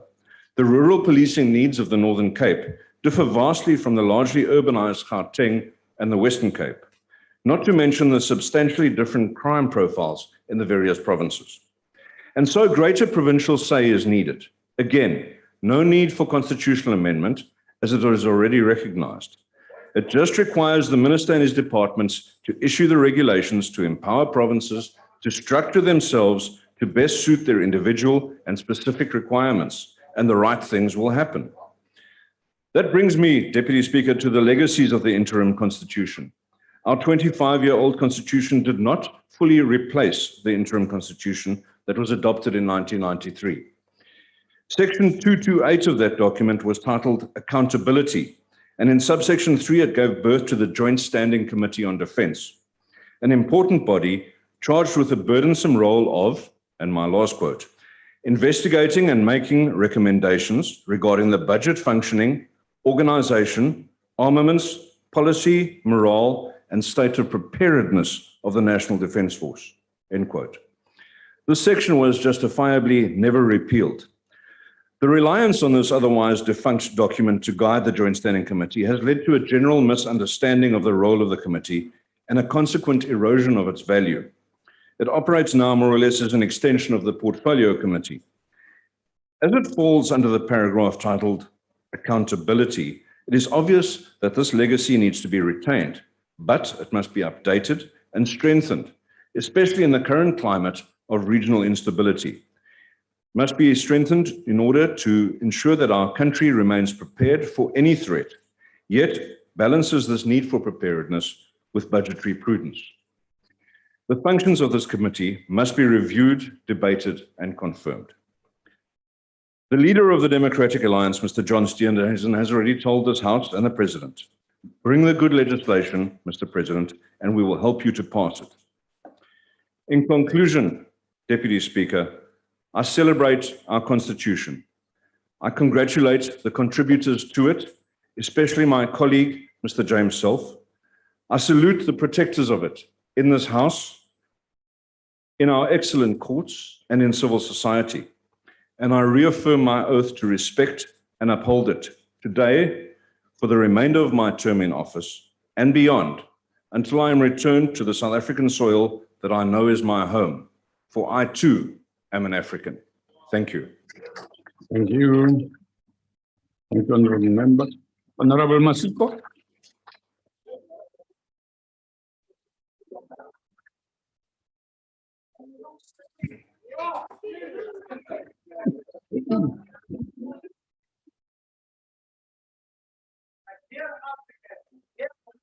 Thank you very much, Honorable Deputy Speaker, honorable members. Honorable member speaking, you see you're causing havoc in the House.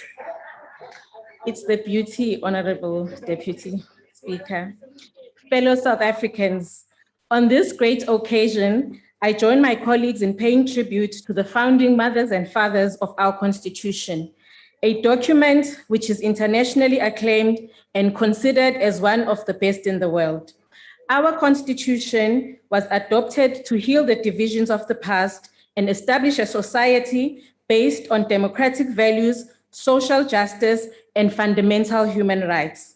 It was adopted to lay the foundation for a democratic, open society based on the will of the people.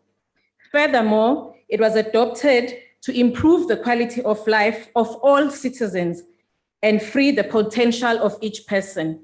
Honorable Deputy Speaker, as we celebrate the 25th anniversary of the Constitution and the Bill of Rights, we must note that its roots can be traced back to the African National Congress, which has been both a liberation and human rights movement. In 1923, the ANC conference adopted the African Bill of Rights. The central themes in the Bill of Rights were the demand for land, freedom, the equality of all citizens before the law, and justice. 2 decades later, in 1943, yet another Bill of Rights was drawn and adopted. It was titled Africans' Claim in South Africa. In 1955, the Freedom Charter was adopted. Gathered in Kliptown, the people declared, the people shall govern. The historic values of the African National Congress have indeed become national values. Historically, the ANC has always envisaged a society free of oppression and economic exclusion based on racialized notions of white supremacy, and subscribed to the fundamental tenets of democracy, which include the principle of African unity and self-determination, parliamentary democracy, a human rights ethic, a universal franchise for all citizens irrespective of race, and social justice, the rule of law and the separation of powers between and among state institutions, respect for minorities, and an accountable and transparent government. After the adoption of the Freedom Charter by the Congress Alliance in 1955, these tenets of democracy were concretized in its various political, economic, social, cultural, non-racial, gender equality call, and internationalist clauses and demands. The Freedom Charter marked a moment of revolutionary progress in the demands for sovereignty and self-determination. It committed all South Africans to work side by side for the realization of their freedom and rights. To this end, its noble values and expression finds expression in the Constitution of the Republic, which in its preamble recognizes we the people as the most ultimate sovereign in the country and establishes the Constitution as the supreme law of the Republic and commits to healing divisions of the past and establishing a society based on democratic values, social justice, and fundamental rights. Honorable Deputy Speaker, the Constitution of the Republic is a unique and historic document which marks amongst the few that entrenches the Bill of Rights as a cornerstone of our democracy and enshrines people's rights and affirms their dignity, equality to freedom.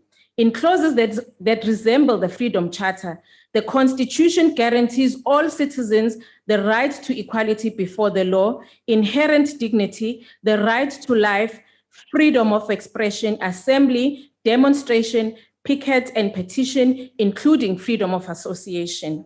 The Constitution further calls on us to build a revolutionary democratic state and nation, and to this end, much progress has been made in implementing the constitutional values in ensuring a comprehensive health system accessible to all, building sustainable and economic human settlement, and free and accessible education for all, and provision of the progressive social intervention mechanisms. Although this has contributed to enhancing the lives of people, we cannot shy away from the reality that many challenges and problems still persist in this regard, with the democratic state which needs the democratic state to pay close attention to. Although there has been notable progress in economic redress, it is recognized that much more needs to be done to change the patterns of ownership in the economy, distribution and redistribution of economic opportunities and resources. Our political project and national liberation remains empty as long as the economic basis of our existence, both as a country and people, is not transformed to ensure inclusivity and redress of the historic economic injustice. This includes addressing the issue of ownership to access to land. Therefore, the task of nation building is organically and strategically linked to economic emancipation and transformation. The one cannot be addressed to the exclusion of the other. For all these commitments, we must continue to build a democratic, capable developmental state. The state needs to continue the process of capacitating and strengthening state institutions with the aim of ensuring that these are positioned and aligned to meet the constitutional demands we outlined above. We wish to affirm our resolves to double our efforts to build an effective constitution whose future amendments continue to shape the South African project as envisaged by our founding parents. We want this constitution to meet the growing demands of our country, but moreover, we want the constitution to meet the urgent tasks that continue to elude us. In concluding, Honorable Deputy Speaker, the governing party, the African National Congress, declared the year 2021 the year of unity, renewal, reconstruction in the year of Charlotte Maxeke as a fitting tribute to this champion of the people. Perhaps as we look into the future, we need to reflect on the question, what is expected of the political leaders of today, living under a free and democratic dispensation, as opposed to the leaders such as Umamu Charlotte Maxeke? Generations of political leaders before us had a specific task which they executed without considering to personal risk or loss. Honorable As Member, this generation, there's an extra paragraph in your speech. Look at the watch. thank you very much, Honorable Deputy. Thank you very much, Honorable Member.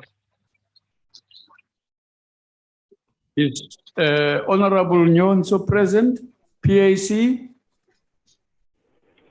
I am not debating, Deputy Speaker. Okay, thank you very much, sir, for responding quickly. Thank you. Honorable Kado? Thank you, Deputy Speaker. South Africa's constitution may have come of age, but our constitutional democracy is suffering from an acute case of arrested development. In the ANC, our constitutional order has been stunted by a cruel and malignant warden. Fated at birth, admired for its facade, the constitution has not so much been nurtured and cared for by the ruling party as resented, scorned, abused, and now blamed. The constitution is the supreme law of the republic, but for the ANC, the party always comes first. Jacob Zuma said that the ANC is more important than even the constitution of the country. Many of his comrades still agree.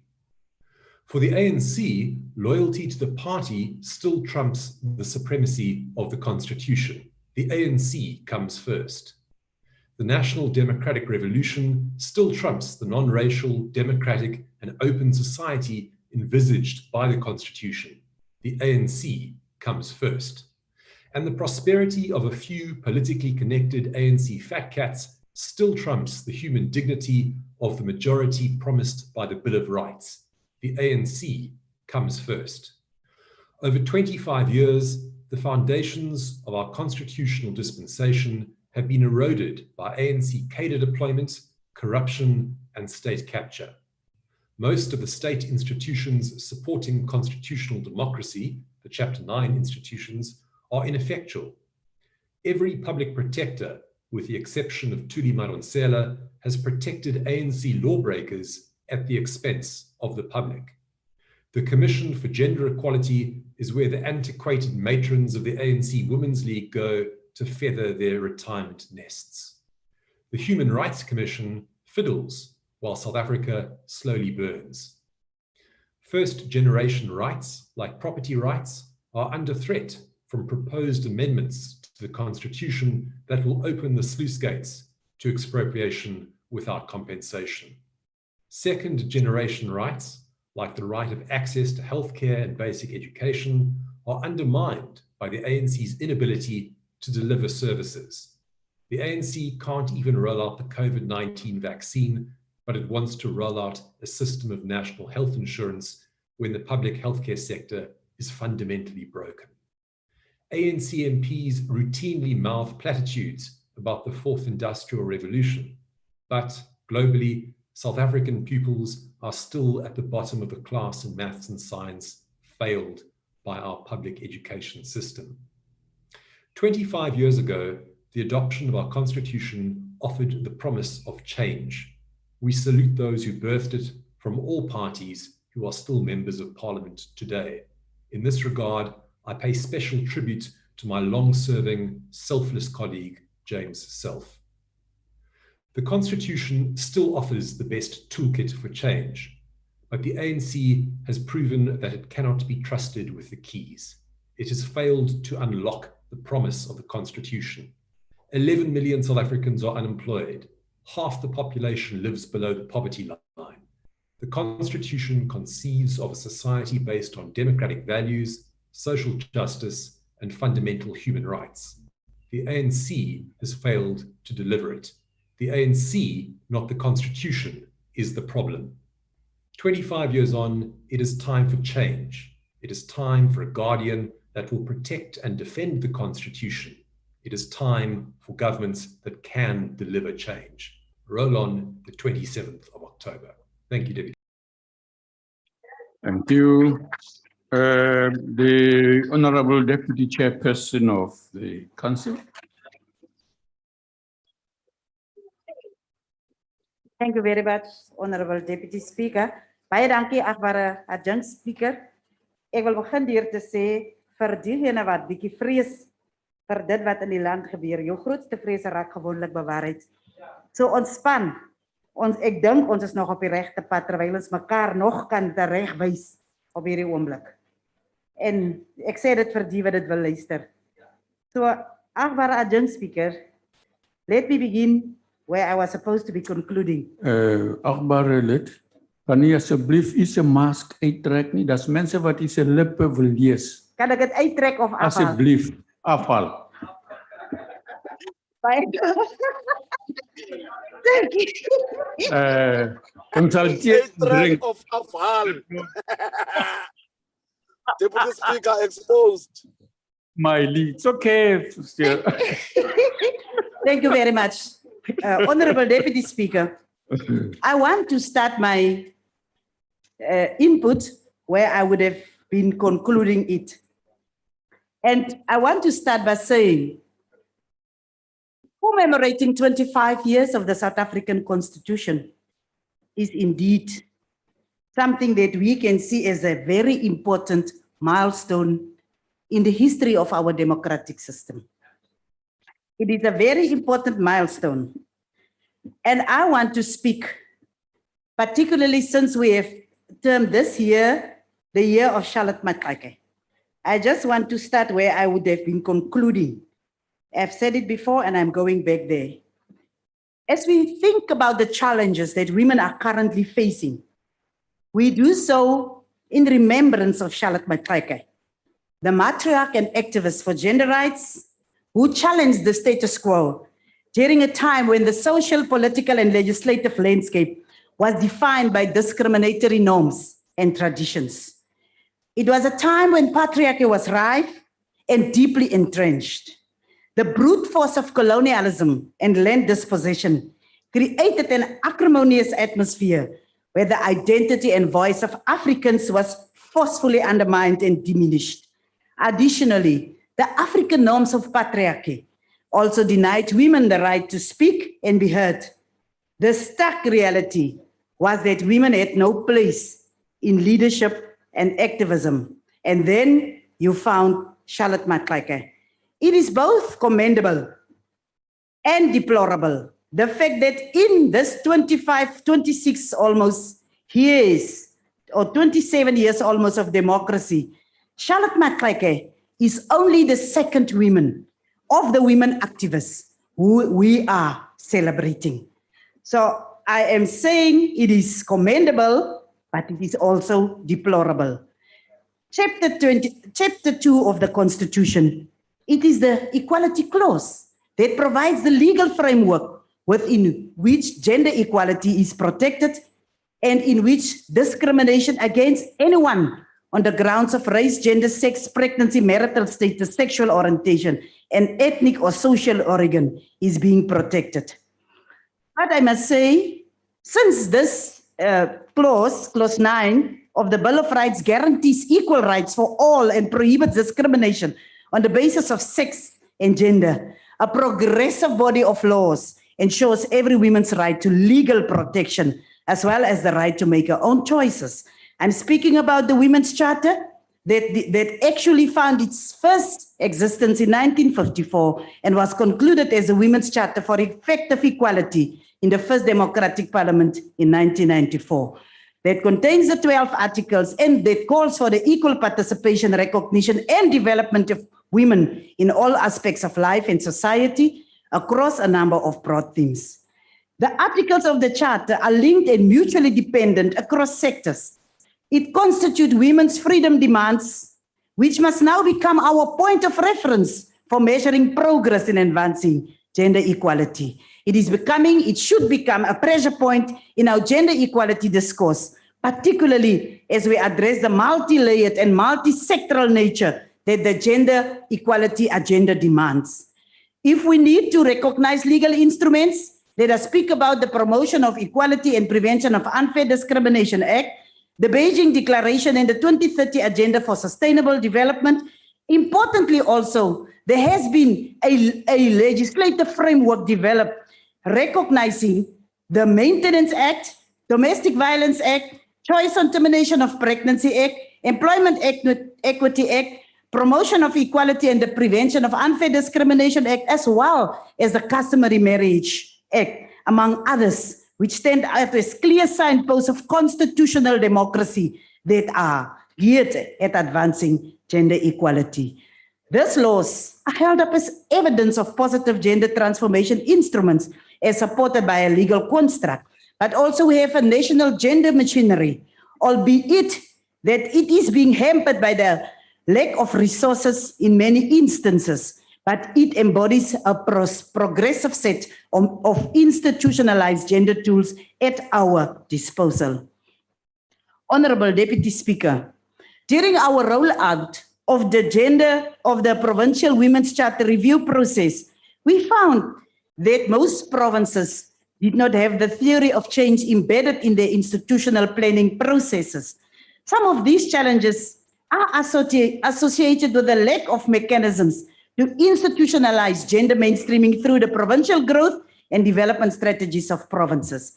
And we also want to advise provinces as well as the local sphere of government use the initial stages of the district development model to make sure that we engender our response in planning, in budgeting, in monitoring and evaluation, and in gender auditing.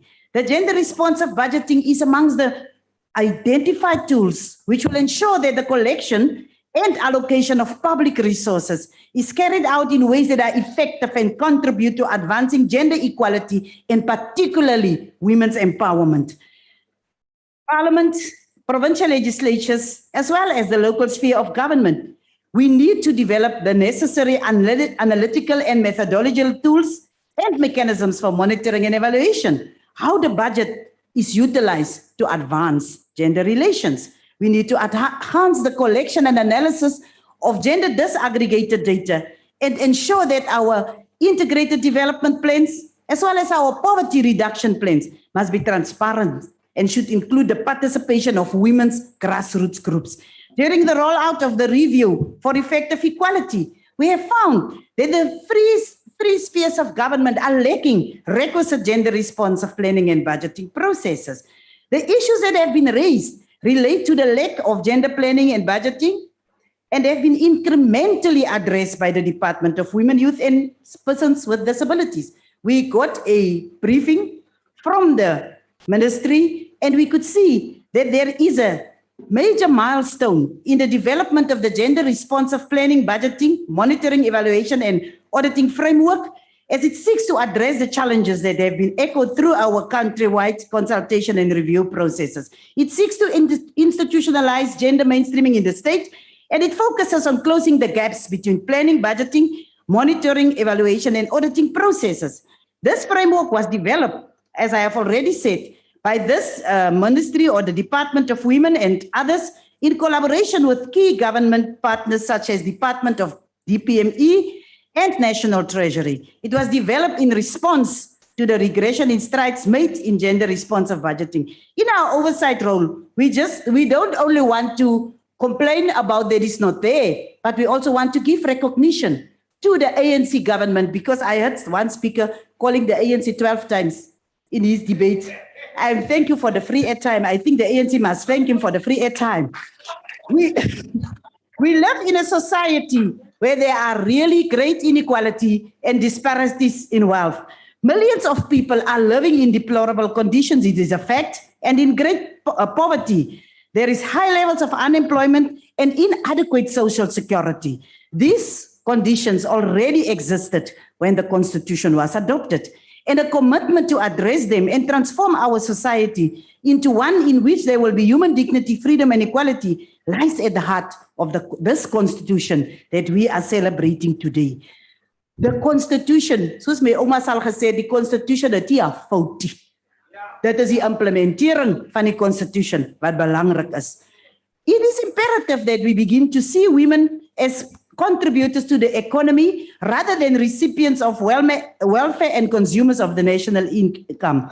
It is imperative also that women should therefore influence the process of changing the patterns of ownership and resource control in the country so as to deepen economic equality. We are well aware that the COVID-19 pandemic has had a far-reaching impact on South Africa's economy. It is also a fact that African women account for the poorest in our country and are among those who are disproportionately affected by the impact of the COVID-19 pandemic. The aftershocks of the pandemic on the South African labor market has led to many job losses, rising levels of unemployment, and many businesses closing down.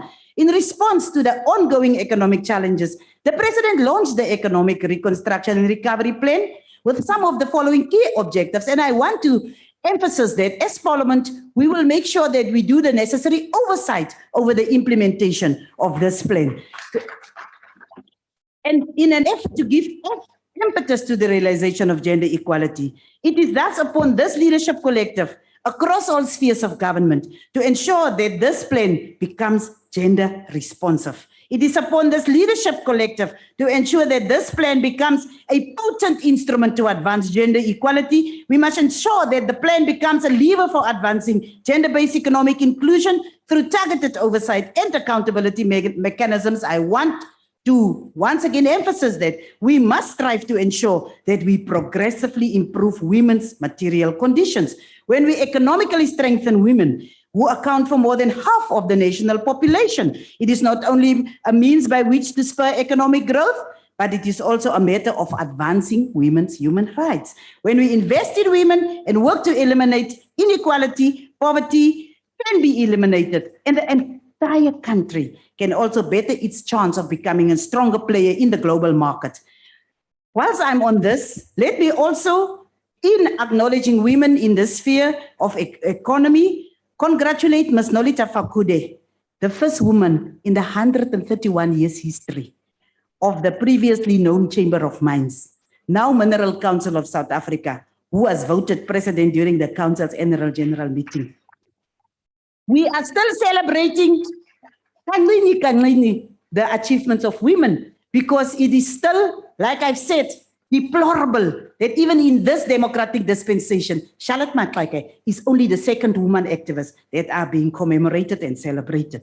So ensuring women's full participation within the South African economy is essential if the ideals of equality and shared and inclusive growth are to be achieved.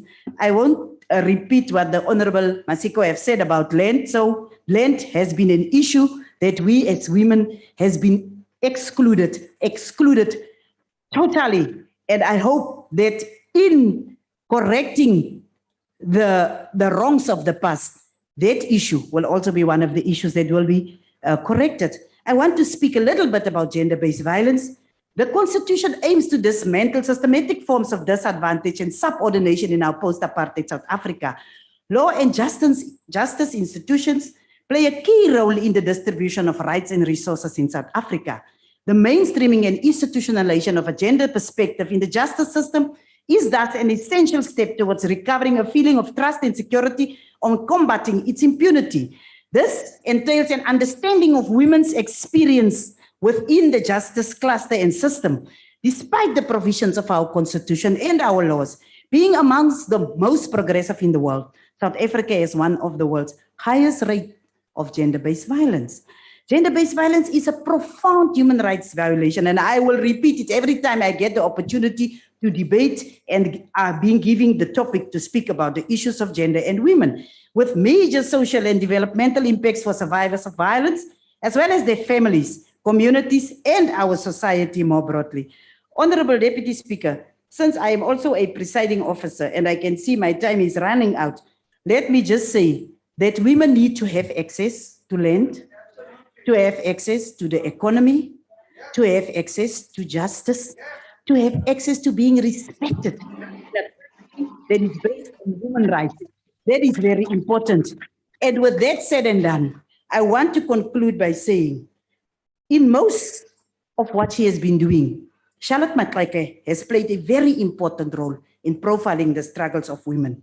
May we continue to honor our heroines, and may we echo their contributions loudly into the next generation. I thank you. Thank you very much, Honorable Member. Honorable Deputy Chairperson, you please come here. And this is not punishment for laughing at my expense. Honorable Hendricks, please take over. Thank you very much, Honorable Deputy Speaker. Take over, you are referring to the chair. I don't think I have that privilege. Honorable Deputy Speaker, today is a very important occasion, and we've just heard that South Africa has the highest levels of gender-based violence. We also know that South Africa is the most unequal country in the world in terms of certain global analysis. So if South Africa is the most unequal country in the world, and it has the highest levels of gender-based violence, surely we have to find out this constitution. In spite of this constitution, we now have inequalities, and we have high levels of gender-based violence. So is there something wrong with the constitution? Or is there something wrong with the governing party? Or is there something wrong with the official opposition party the argument could be that they've been ineffective, and that's why we have inequalities, and that's why we have high levels of gender-based violence. A negotiated settlement has its problems because you accommodate your oppressors, and it looks like because that has been done, that's why we have the inequalities and the high levels of gender-based violence. We also had sunset clauses. Surely while we celebrate, and I'm celebrating the Constitution, because we would like to believe that we are on the right path, but surely, Honorable House Chair, 25 years and we have this. And then let's look at the Constitution. The equality clauses has been exploited. How can you have equality clauses and then don't respect religious freedom and say, for example, that religious marriages are accommodated, but then you don't allow those religious marriages to have consequences in terms of the tenets of that religion. And I'm talking about the religions that billions of people follow, not the religions where you use doom and you eat leaves. We're talking about respected religions. So in celebrating the Constitution, we would like to thank everyone who has given their best endeavors. But Alzama wants to say that we have failed.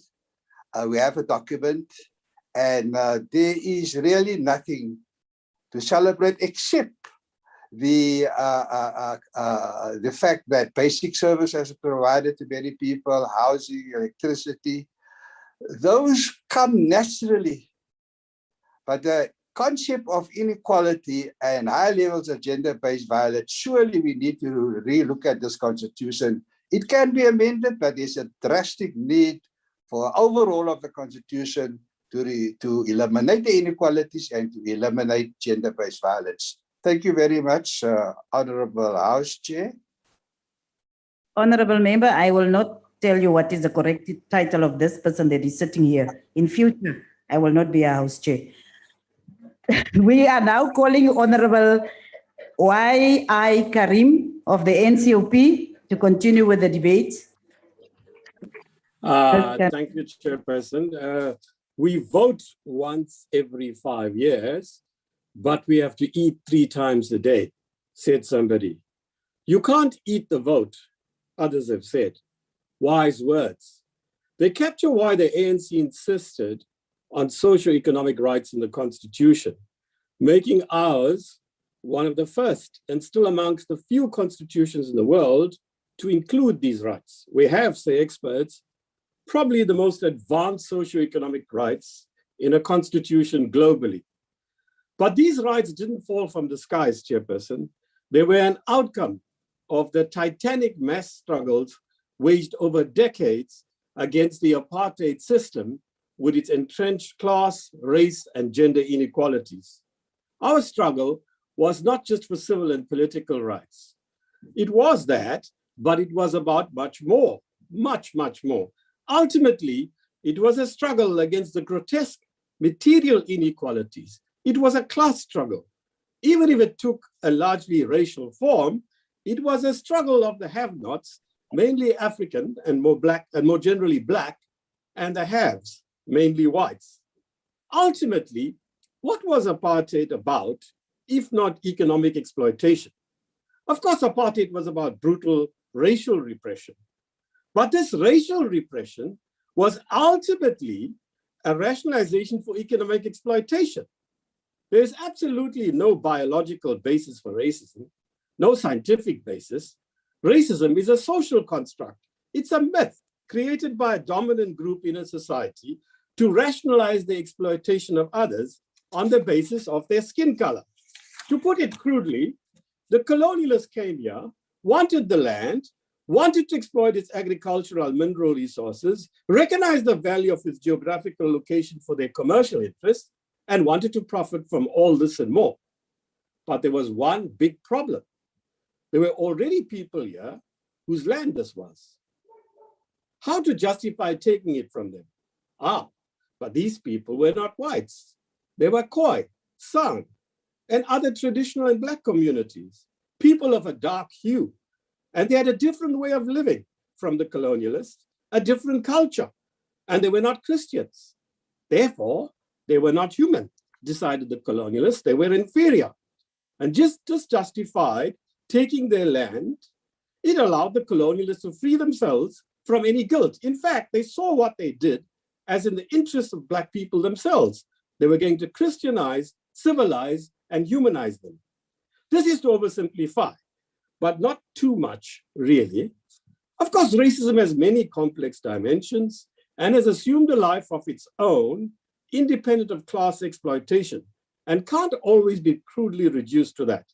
Even so, ultimately, the roots of racism lie in the false justification, the rationalization actually, for economic exploitation.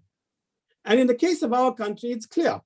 Unless we significantly reduce material inequalities, Chairperson, we will not be able to effectively deal with racism and the pernicious legacy of apartheid.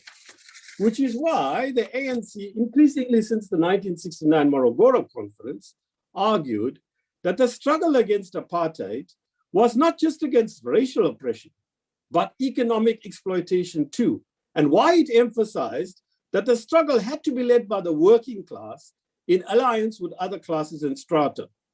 So it wasn't just the wisdom of the legislators and the legal experts that enshrined socio-economic rights in the Constitution. It was also the outcome of the heroic mass struggles and the nature of the class alliances that led it. Aspects of the socio-economic rights in the current Constitution were there, in fact, in the ANC's 1943 African claims, as others have said, and the 1955 Freedom Charter. And there too, in the ANC's 1990 Draft Bill of Rights, in an explanatory note that said, Chairperson, and I quote, "We do not feel that it is necessary to make a constitutional choice between having freedom or having bread. We do not want freedom without bread, nor do we want bread without freedom," close quotes. And the ANC fulfilled this in the Constitution. What basically are socio-economic rights? Constitutions usually have civil and political rights. The right to life, vote, a fair trial, freedom of expression, religion and association, and other individual rights. These are referred to as first-generation rights. Socio-economic rights are the rights to food, water, land, housing, health services, education, and other basic material needs that human beings need to survive. These are referred to as second-generation rights. There are also rights to have a healthy environment and cultural and linguistic expression. These are referred to as third-generation rights. These different generations of rights are interrelated. Some of the socioeconomic rights have to be implemented immediately, for example, basic education. But others, for example, housing, have to be realized progressively through the state taking reasonable legislative and other measures within its available resources. Judge Albisac said that for a vote to have meaning, it must be an instrument of achieving second and third generational rights. It would be a sad victory, he said, and I quote, if the people had the right to vote every 5 years or so, to emerge from forced removal hovels and second-rate group area homesteads, to go to the polls, only thereafter to return to the inferior houses, inferior education, and inferior jobs, close quotes. These rights, importantly, are enforceable by the courts. And the Constitutional Court has certainly not hesitated to do this, as was seen in the Grootboom housing case the TAC's demand for antiretrovirals, and other cases. South Africa has developed a comprehensive, globally influential socioeconomic rights jurisprudence, as many of you who are lawyers here will know. But just as people can't eat the vote, Chairperson, they can't eat the words in the Constitution. For the socioeconomic rights to come alive, they have to be implemented. How have we fared? Of course, there have been huge improvements since 1994. Many of the speakers before me, the Premier of KwaZulu-Natal, the Chairperson of SELGA, and others have pointed to the many, many advances since 1994, the free water and electricity services, education and health services for the indigent. And of course, we have, I think, the highest percentage of the population on social grants. It hovers between 30 and 33%. And in fact, under COVID-19, it's possibly become higher. And there's much, much more that we've done. But there is still a very long way to go, as the ANC itself admits. Especially disturbing is that South Africa has the most acute income inequalities in the world. And this has been made worse, of course, by COVID-19. And so we need to move faster, Chairperson, on implementing the socio-economic rights in the Constitution. This is going to be especially challenging given the major economic, financial, and COVID-19 crisis confronting us. But if we don't address the material needs of the poor and disadvantaged and reduce material inequalities, which are widening, we are going to be far worse off. And among the issues we need to address is land reform. We can't keep running away from it. The pace of transformation is painfully slow, partly because of our own failures and partly because of difficulties that are not due to us. In 1994, government, of course, decided to transfer 30% of the productive land by 2014. Even 7 years beyond that, only 10% of agricultural land has been transferred. We need to implement, as the ANC says, and as the Premier of KwaZulu-Natal said at the beginning of this debate, a fair and equitable land reform process that redresses the injustices of the past, increases agricultural output, promotes economic growth, and protects food security. The parliamentary process underway on this matter has to be speeded up. To reduce our increasing inequalities, we need to move from words to action faster than we have ever done before. And we need to tackle corruption far, far more decisively, not least within our own ranks. We have been leaders, Chairperson, globally in putting socioeconomic rights in the Constitution. But we need to be leaders in putting these rights into action and influencing other countries committed to the International Covenant on Economic, Social, and Cultural Rights that we are signatories to. Of course, we need partnerships of the state, business, trade unions, NGOs, and other sectors of civil society. But mainly, it is for the ANC government, parliament, and through ANC in government, parliament, and through its structures outside to decisively lead and to decisively act. If the oppositions want to play a part, well and good. But between the racially tone-deaf DA leadership and the pretend socialist EFF leadership, Chairperson, we can't expect much. Nothing more vividly shows the DA's irrelevance to South Africa than that ever-brilliant Zapiro's exit note cartoon of the 24th of May, 2021. You want to know what the DA is about, colleagues? Comrades, just look at that cartoon. It says more than 1,000 words.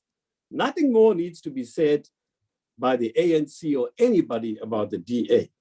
As for the EFF, who are forever losing government elections, they say they'll be winning, the less said, the better. They are dreamers, fabulous, certainly not historical materialists. So of course, we'll be hearing from them how they're going to win the October elections they don't want.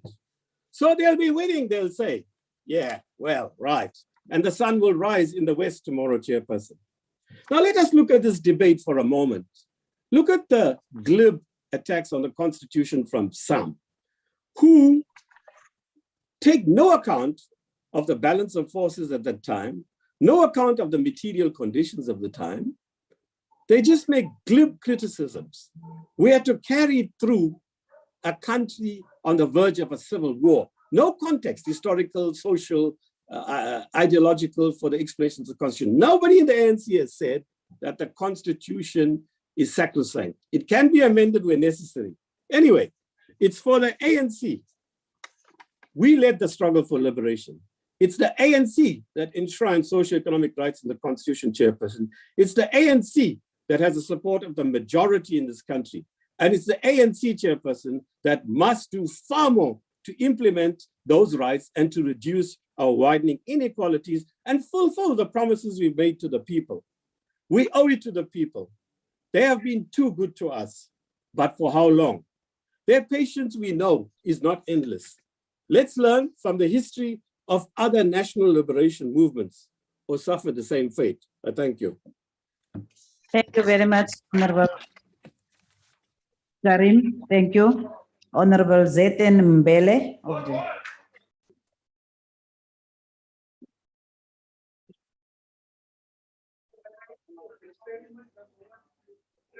Direct 8.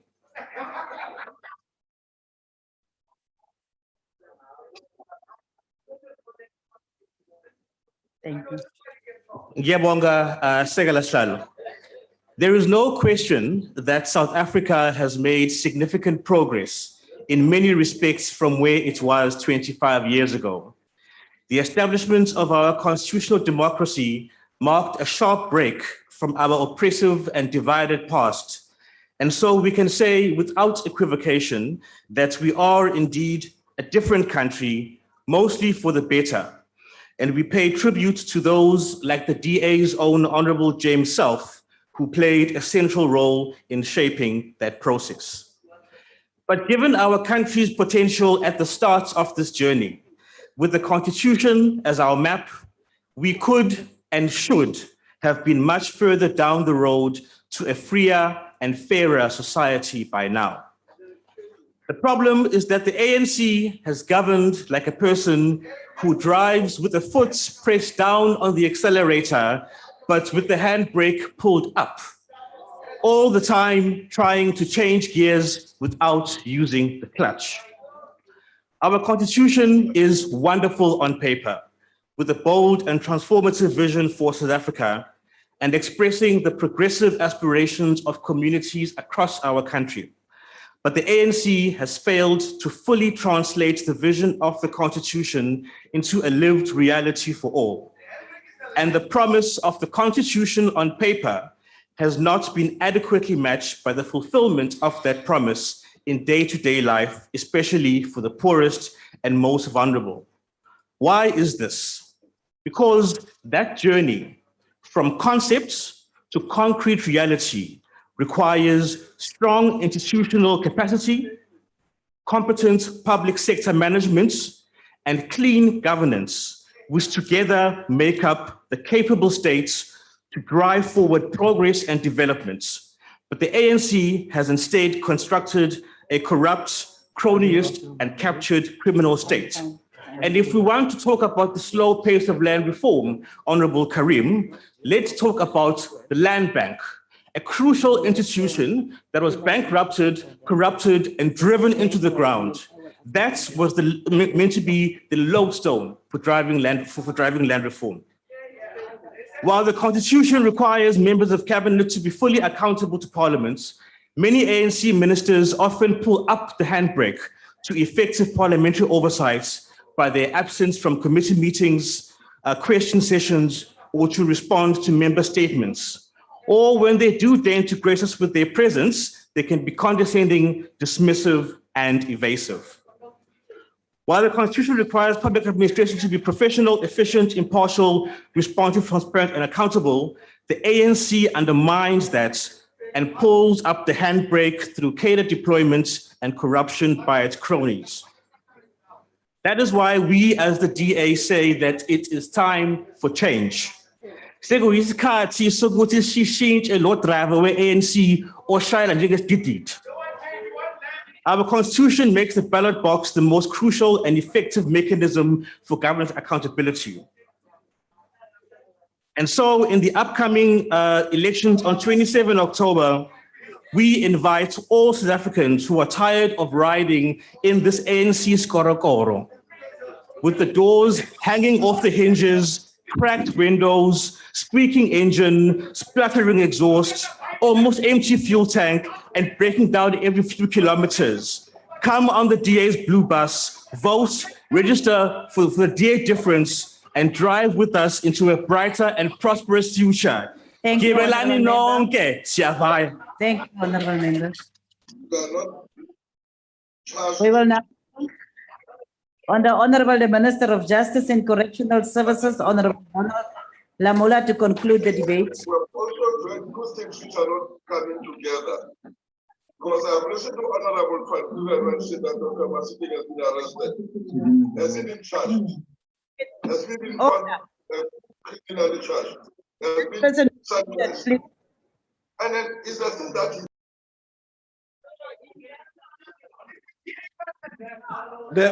It's not. The Honourable Order, Honourable Members. Allow the Honourable the Minister to continue. The Honourable Chairperson of the NCOP, the members of this House, guests, and everyone listening, one would be taken to think that is an election manifesto presentation. This debate is not about the elections manifesto, it's about the Constitution of the Republic. It's about the substance of what can be done. And it is about the people of this country, that many heroes of our struggles have fought for and shed blood for. The Honorable Naledi Pandor, when she started to show that the ANC wants to build a country which is inclusive, she acknowledged everyone who was in this house when the Constitution was adopted. But the DA only acknowledged Mr. Selfie as the only person who participated in the drafting of the Constitution. She has acknowledged everyone, including the Chief Buthelezi. It's because of the inclusive nature of the ANC in governing this country. It wants to place all South Africans at the center of nation building. And it was for this reason that the former President Thabo Mbeki, who was a deputy president at this time, who said, I know that no one dare challenge me when I say I'm an African. And no one challenged that statement in this house, including Mr. Selfie at the time. He went on to say, whatever the setbacks of the moment, nothing can stop us now. Whatever the difficulties, Africa shall be at peace. However improbable it may sound to be, the skeptics of the Africa will prosper.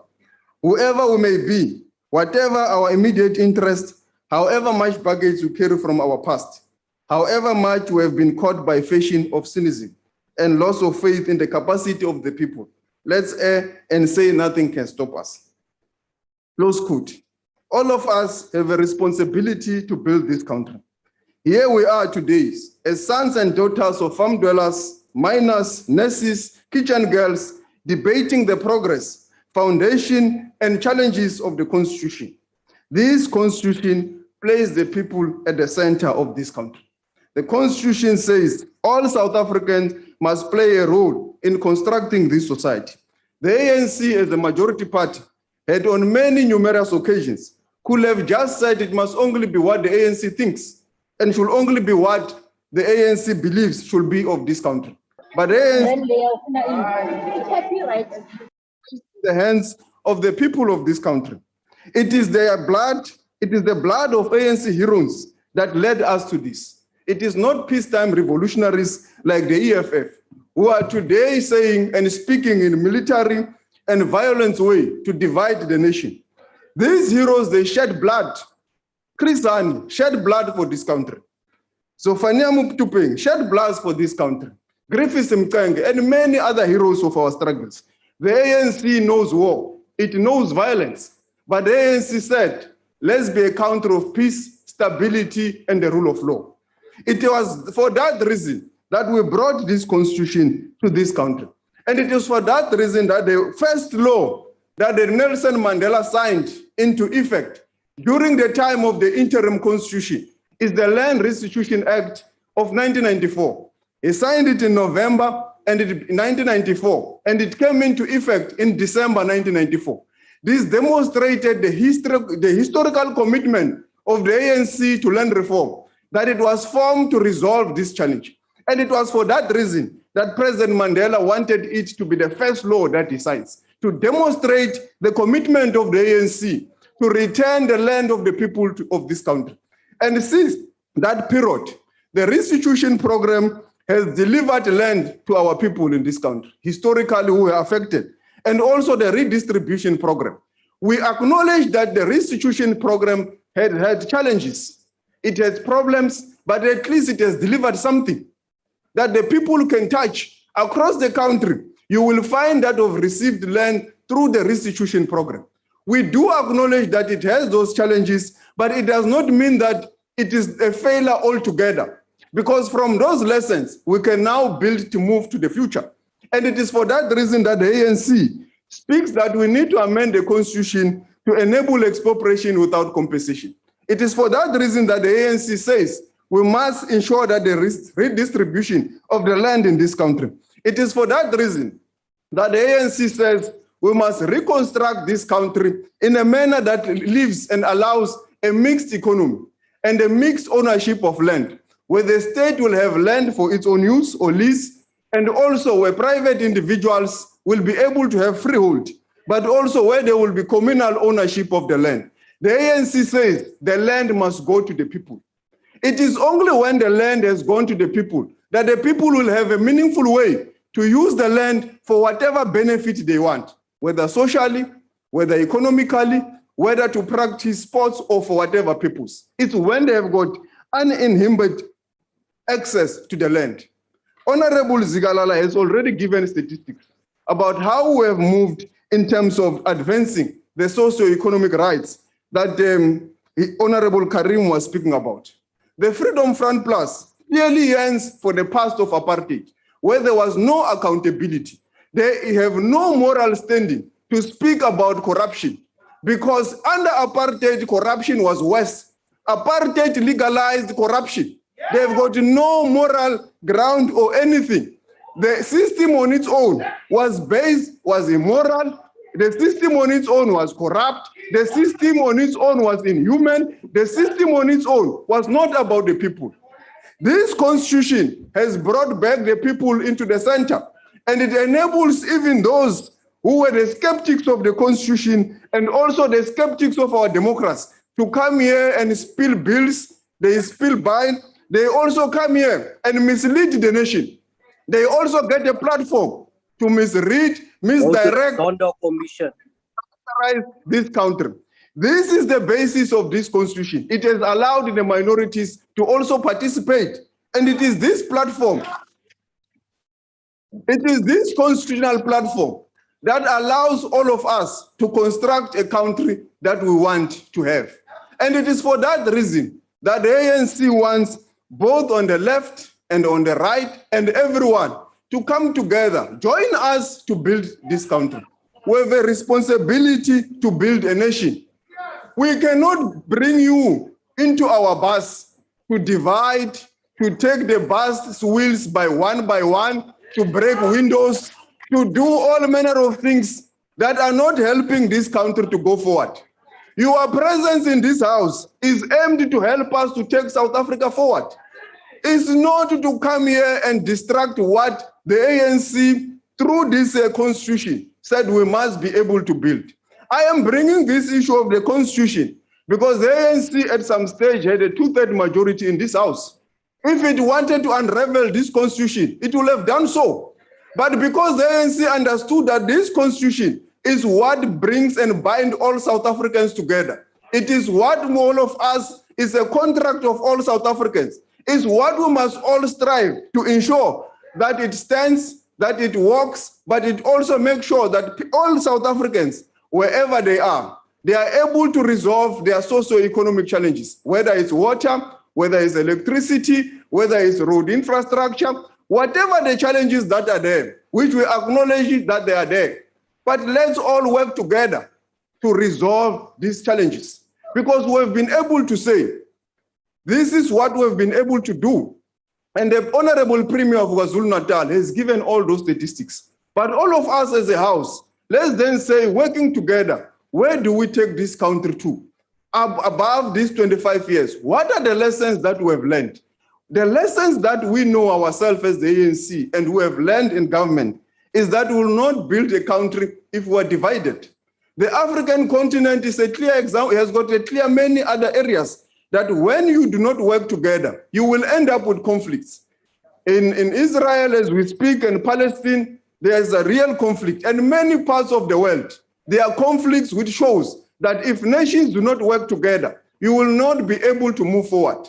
We have given you this platform that with the power of your words, you must be able to construct a South Africa that all of us can be proud of. It is a responsibility that we have. And we are not giving this platform of the Constitution because we are battle scared. The ANC is a product of battles in this country. It can demonstrate people who died for the freedom of this country. It's not because we are cowards. It is because we understand that the only way to build a nation is when there is one social contract that binds the entire nation together. It is not a platform for launching manifesto, this one. We are going to have rallies and many other platforms. This is for the debate of the Constitution.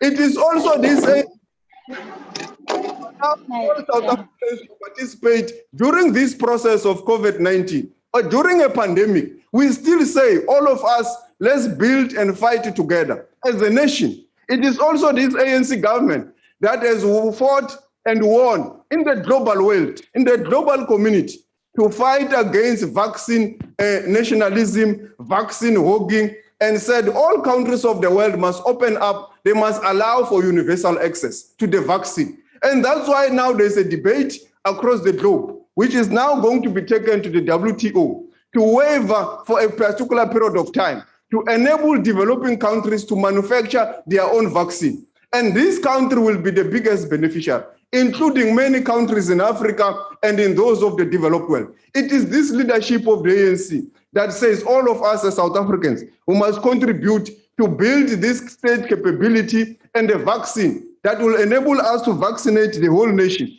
It is a misnomer. It is also mischief to say that we are not able to vaccinate this country. We are at phase 2 of the vaccination program. We will also be able to deliver on the NHI. We are in the process. We are marching ahead. You either join us or you do not. But the outcomes of the last elections shows that the people of this country, even in the by-elections, they have rejected all of you. They're all by-elections. Even Honorable Ryder comes here and says the DA runs the best municipalities. The people of Knysna have just said no. The DA does not. It is the ANC that they have given a mandate. The people of Tshwane have again said no. In those areas, in many by-elections there. The people of Elaroda Park in Johannesburg have said no. Across the country, the people are saying, we trust you, ANC. What they are just saying is that please don't play with our vote. Yes, because as the people of this country want water and various things. Thank you, Honorable.